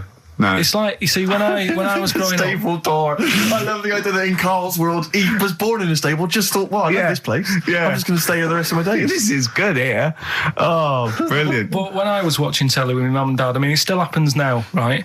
My dad will sort of go, oh, ruined. Good film ruined, right? If some sex scene happens. But what are we talking about sex scene? Are we talking about a kissing, or are we talking about penetration and looking at the camera? Going, are you enjoying this, Pilkingtons? What are we talking about? What is sort of extreme levels are we talking about? Right, last time I was down there, right? Yeah. What was it? Meet Joe Black. Meet Joe Black. Meet Joe Black is a terrible film. Yeah. Right? There was good film, and then you know it's going to happen because like the music comes in. Brad Pitt's keeping quiet. A woman's eyeing him up. Sure. So my mum, my mum's worked it out already, and she's going. Anything on the other side, love? She knows. She knows. It's something's. So you can be enjoying a film and you can be an hour and 10 in, and then some spidey senses of one of them can go, should we turn it over? And the other one goes, yeah, all right. Are you sure it's not them protecting you from scenes of sex? So that what they're thinking is, what if Karl gets the idea to have sex? Yeah. That could lead to procreation. We don't want any more like him. We've got to end the line here. You sure it's not the doctor? Keep calling out going, you are keeping away from women, aren't you? He must never find out. Are you sure they're not embarrassed because they're watching a sex scene with their son? It happens every time, right? There's 2 things that my mum does, right? It's that, if there's sex scene on the telly, she'll go, anything on the other side, love? And the other thing she always says, if ever there's anything on the telly with Elvis in it, she goes, oh, I like him, right? And we all know, we sat there, we know what she's going to say next. Yeah. So you don't even bother saying why, right? And she goes, he likes fat, ugly people. He what? He liked fat, ugly people. He didn't always go for, like, the good-looking fans in the crowd. What Elvis did? Yeah. Right. That was always the thing. And I'm sorry. Now, hold on. I don't know what we're doing now with our lives, Steve. Wait a minute. Right. So your mum says 2 things, right? She either says... Is there anything else on the other side? Or, I like Elvis. There's a pause because you know what she's going to say next. She says, he liked fat, ugly people. How often does this occur? Well, because they've got, like, Sky, there's a lot of those channels on. They're like the music channels. So Elvis always comes on. There's either an Elvis film, there's, like, a classic hit by him on... And she'll go, I like Elvis, he liked fat, ugly people. And what do you mean he liked fat, ugly people? Is she a fat, ugly person? Because there's that special Vegas show, isn't he, where he's dancing about, right? And he's got loads of scarves around his neck. Towels. Yeah. And, like, he always hands them down to the fat, ugly ones. Right. And I always say it's because they're the fat, they've got a sweaty face because they can't, you know what I mean? I don't know what world they live in. I don't know how we've gone to this subject. What sort of world are you got when you're watching his face? And what do you mean fat, ugly ones? You mean they're in the front, they're sweating a lot because they're a bit chubby? So she thinks, is giving them a towel because it's he's really going, wipe your face, you're putting me off, you fat cow. Stop sweating near me. There's another one. What? So very Chinese kids. Yeah. Jesus. We haven't slagged off hairy Chinese kids. We slagged off Chinese. We didn't slag anyone off. We just said they really haven't got a town as such, and they wear shoes. What do we say? Yeah, little wooden shoes. And what I just don't know how we got onto Elvis and big fat ugly women. I don't know I don't know how we sidestepped from the Last Temptation of Christ. Did you see that fat Girls and Feeders Go program? on a minute. Eh? What's Tom Petty first? Oh, brilliant! It's a great song. Breakdown. How many Tom other Petty. radio shows have talked about Last Temptation of Christ, Chinatown, fat ugly women? More than 60 minutes. Exactly. Incredible. Sony Award winning. I've always wanted a little owl on my desk. I'd like to be doing work and there'd be a little owl there and I go, can you give me that pencil? And it just sort of goes over and gets me a pencil, goes, cheers, and it just watches me and it thinks I'm brilliant. Do you know what I mean? Not really, no. No? No, I've never had an urge to have any kind of animal sat on my desk. No, Carl? You'd like a little owl, wouldn't you? That helped you? No, I had a little magpie, didn't I? We've talked about that. Oh, he came down and started pecking your grifter, didn't he? Yeah. What was his name? Maggie. Sure. Brilliant. Inspired. And you took it to school and it didn't come back once, did it? Didn't come back. Didn't see it again. Oh, dear. Did it ever peck your head? Because you used to have hair, didn't you? Mm. Yeah. No, it did. It started getting a bit violent. Really? Yeah. Was it becoming sort of age when adolescence, probably sexual frustration, sort, you know, because I think magpies go for shiny objects, don't they? And you were probably sort of, probably losing it a little bit then in the front, and so when the sun was out, there's a bit of a sheen on the front. They saw a glare and thought, I'll have that. Yeah. What is that? That's brilliant. Yeah. Or as it was sort of pecking away, it mistook it for a tree. Yeah, because of the noise. Because of the noise. Yeah, the hollow sound. Go on. Women wearing trousers and that, right? On the estate that I grew up in, on, right? There was a woman about 4 houses down, right? Rough. She's the one. She was, or the estate? She was, right? Yeah. She's the one whose kid took a horse into her house. Yes. Right. Now, we won't go over that again. No. If you're a new listener, I think we covered. I think they get That's the all idea you need to know. Right? Yeah. Now, she used to wear leggings. Yeah. No, they're a bad idea. They are a terrible idea. I agree with you there, Carl. If you're a lady of What the colour? normo persuasion... Were they pink? No, they were sort of black, but with all bits on them. Oh, right. Do you know what I mean? What, toast and just horse droppings? Yeah, go on, yeah. And she used to, she's quite a big woman. Sure. Pauline Quirk, I think we described her as. Looked like a light bulb. It is those kind of women that are attracted to leggings. Yeah, I know, yeah. They are drawn to them like a moth. Yeah. She used to wear them, and that's what I remember when I read this piece. She used to work on one of those sex line things. Right. She used to do that. But what, was she, an engineer? The weird thing with her was, she had big eyelids. Right. Go on. That were too big, and this is what I was thinking. What right? do you mean she had big eyelids? How big do eyelids have to be for you to go, they're big eyelids? What was she shoplifting with them? Would she come out of Dixon's with, like, radio stored in them? What do you mean she had big eyelids? It was another one of them popular things around our way. Do you know, like... What do you mean popular things? They go, oh, I say, well, all the rage. Can I get some big eyelids, please? No. It was just like one of them things that people suffered with. Just big eyelids. They could hardly open their eyes. What do you mean? What do you mean? That's one of them popular things around where I grew up. People had big eyelids. They could hardly open their eyes. What does that mean? What sort of freak town were you born in? You had webbed feet people with big heads. You got women with big eyelids. What does big eyelids mean? Are you confusing her with the horse? Yeah. Did she have hooves? Look, what? Just too much skin. It was like the neck of a chicken. But on the eyes. What's your point? Anyway, so there's this big eyelided woman with the leggings. And that's what I'm saying to you there. That's when I read that story with people with trousers. Yeah. I went from that. Yeah. To a woman who used to have big eyelids. I still at the point. But then, and also the other bloke who had the eyelid problem was a mate of mine. Right. Yeah. His dad had it, and same problem, massive eyelids. I don't know what that means. I don't know what that means. I used to say to my mum, I'm going round to Dave's house. Yeah. And or to say, Pig, as you call it. That's all right, but make sure his dad doesn't take you out in the car, because he could hardly see. He had to have his head to tilt his head back to keep his eyes open. Make sure! Did he have a couple of matches with him at all times? What a load of gobbledygook. This began as educating Ricky. I know, So it's what, like he was people thinking, with eyelids. But it's like you're supposed to make that leap as well. Yeah. If I mentioned the trousers, Ricky will probably be thinking about people with big eyelids and women wearing leggings. Play a record, Carl. Got nonsense. Adverts. No. All right. I had so much the mash farmers. last night. I had so much sausage mash, second helpings, that I had to sit on the edge of a seat so my stomach could hang down. I love spuds. Spuds and bread. I could not do without spuds and bread. I feel like maybe I could make my own bread. Spuds, I wouldn't know where to start with a spud. Yeah. And it's like, they're amazing. You can boil them, you can broil them. Yeah. I don't know what broiling is, Nor do but I. I suspect it's tasty. I don't think it's as good as... I mean, obviously the chipped potato is... For the working classes, the chip. It was always on. The chip fat fire was always on in my household. The ceiling, the death trap fire, polystyrene ceiling was yellow. Exactly. Come Wednesday in our house. Yeah. And, always had chips. Because all I remember hearing, if I think back to my childhood, all I remember was, gotta stop and get some potatoes, or phone your dad, tell him to get some potatoes. Well, that was your job, wasn't it? Yeah, the potatoes. Yeah.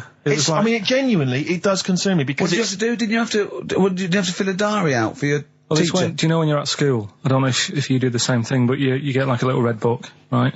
And every night, I think it was a way of the teachers sort of keeping an eye on you. So if you went out robbing, if you wrote it in your diary, they'd go what you're playing at. Sure. Right? So you'd have to write down what you did every night. Yeah. But I didn't get up to that much at that point. Sure. I used to just go on my errands. Yeah. And it was my job to like... I haven't heard errand since the 70s. It's nice to hear that. I went to U-Phase, right, the little local supermarket. Yeah. And I got... What's it called? Euthanasia? What? I did... U-Phase. U-Phase. U-Phase. U-Phase. Yeah. H-U-G-H. U-Phase. Oh, Hugh it's Phase is the name, right. Yeah. And I just had to get like a bag of potatoes. Of course you did, yeah. And a loaf. Staple. So I used to put that in my diary every day, and it got to a point when like even the teachers were like, just make something up. Yeah. Stop putting the same thing in. Sure, start joyriding or something. Live. I love the fact that he was fascinated by the strangest village in Britain, but the stories he's told us about where he comes from, there's him going around with two fellas with big heads, webbed feet, a little pigeon-chested bloke, him on his grifter with Maggie pecking at him, his dad in the telephone box nicking groceries, and a horse in the house next door. I mean, how strange was his upbringing? Yeah. And him hanging from his satchel. Unbelievable. There's another woman who I remembered. Actually, I'll tell you later. Go on, what? I'll tell you later about another woman who I remembered. Give us a teaser. It's just a woman who rode around on a three-wheeled bike with her husband in a basket. Right, I'll tell you that. Right, and the final you don't get clip. teasers like that on the other radio That's a hell of a funeral service. Right, listen. Right, tell us about this woman. Well, it was just because you were saying about our living. We are broadcasting now, aren't we? This is actually going out. This is live. This isn't us sort of like... Yeah, but you were just talking about how I lived in an odd village. Yeah. With kids with big heads and all that, right? And what I wanted to do... What is that again? There's two kids with big heads. Yeah, they just had sort of big heads and webbed hands and that. They went to my school. And when I spoke to my dad the other day, because I'm going to see my mum and dad tomorrow. Oh, yeah. So I said, have we got any school photographs with the big-headed kids in? And he said, no, nobody bought those sort of school photos because they were in it, so it was always a bit ruined. But I said, well, no. He said sales were, because he obviously talked to other dads and stuff like that, and he just said, no one bought them. But anyway, so I would love them. Yeah, that's why I'd buy them. Yeah, but I wouldn't stand out, would I? If it's on the mantelpiece. Yeah, well. But anyway, so I was talking about, When you say they had big heads, what do you mean? Do they look like someone from Doctor Who? They were just quite big. But they weren't related? No. So why did two blokes with big heads and webbed feet? I lived in a weird area. There was a chemical plant close by. I can't believe you've never told us that before. That explains a lot. Not just the freaks in your neighbourhood, but... No, there was loads of weird stuff going on. There was this, like I said, there was this woman who used to live in one of the council flats, right? And she had a three-wheeled sort of big, what do you call it? Three-wheeled son. He was the weirdest bloke we ever knew. Well, they call it like a big tricycle, but for an adult rather than one for a kid. It was a big one. It wasn't a motorbike though. It was a no. It was a push bike thing. Right, yeah. And she used to sort of ride down the road with a fella sat in the basket on the back. with his like legs dangling over, and they'd be going to like the pub and what have you. Was it a different fella each time, or the same one? Yeah, same little sort of bald-headed fella. So it was in collection for like organs and things. Bring out your ill. And then people just throw Grandad just in the back and go, right, we get £4 for Grandad. But she's got a lovely pair of testicles on him. They're very low, but they bring out your dead or nearly dead. She used to pick on her husband quite a lot.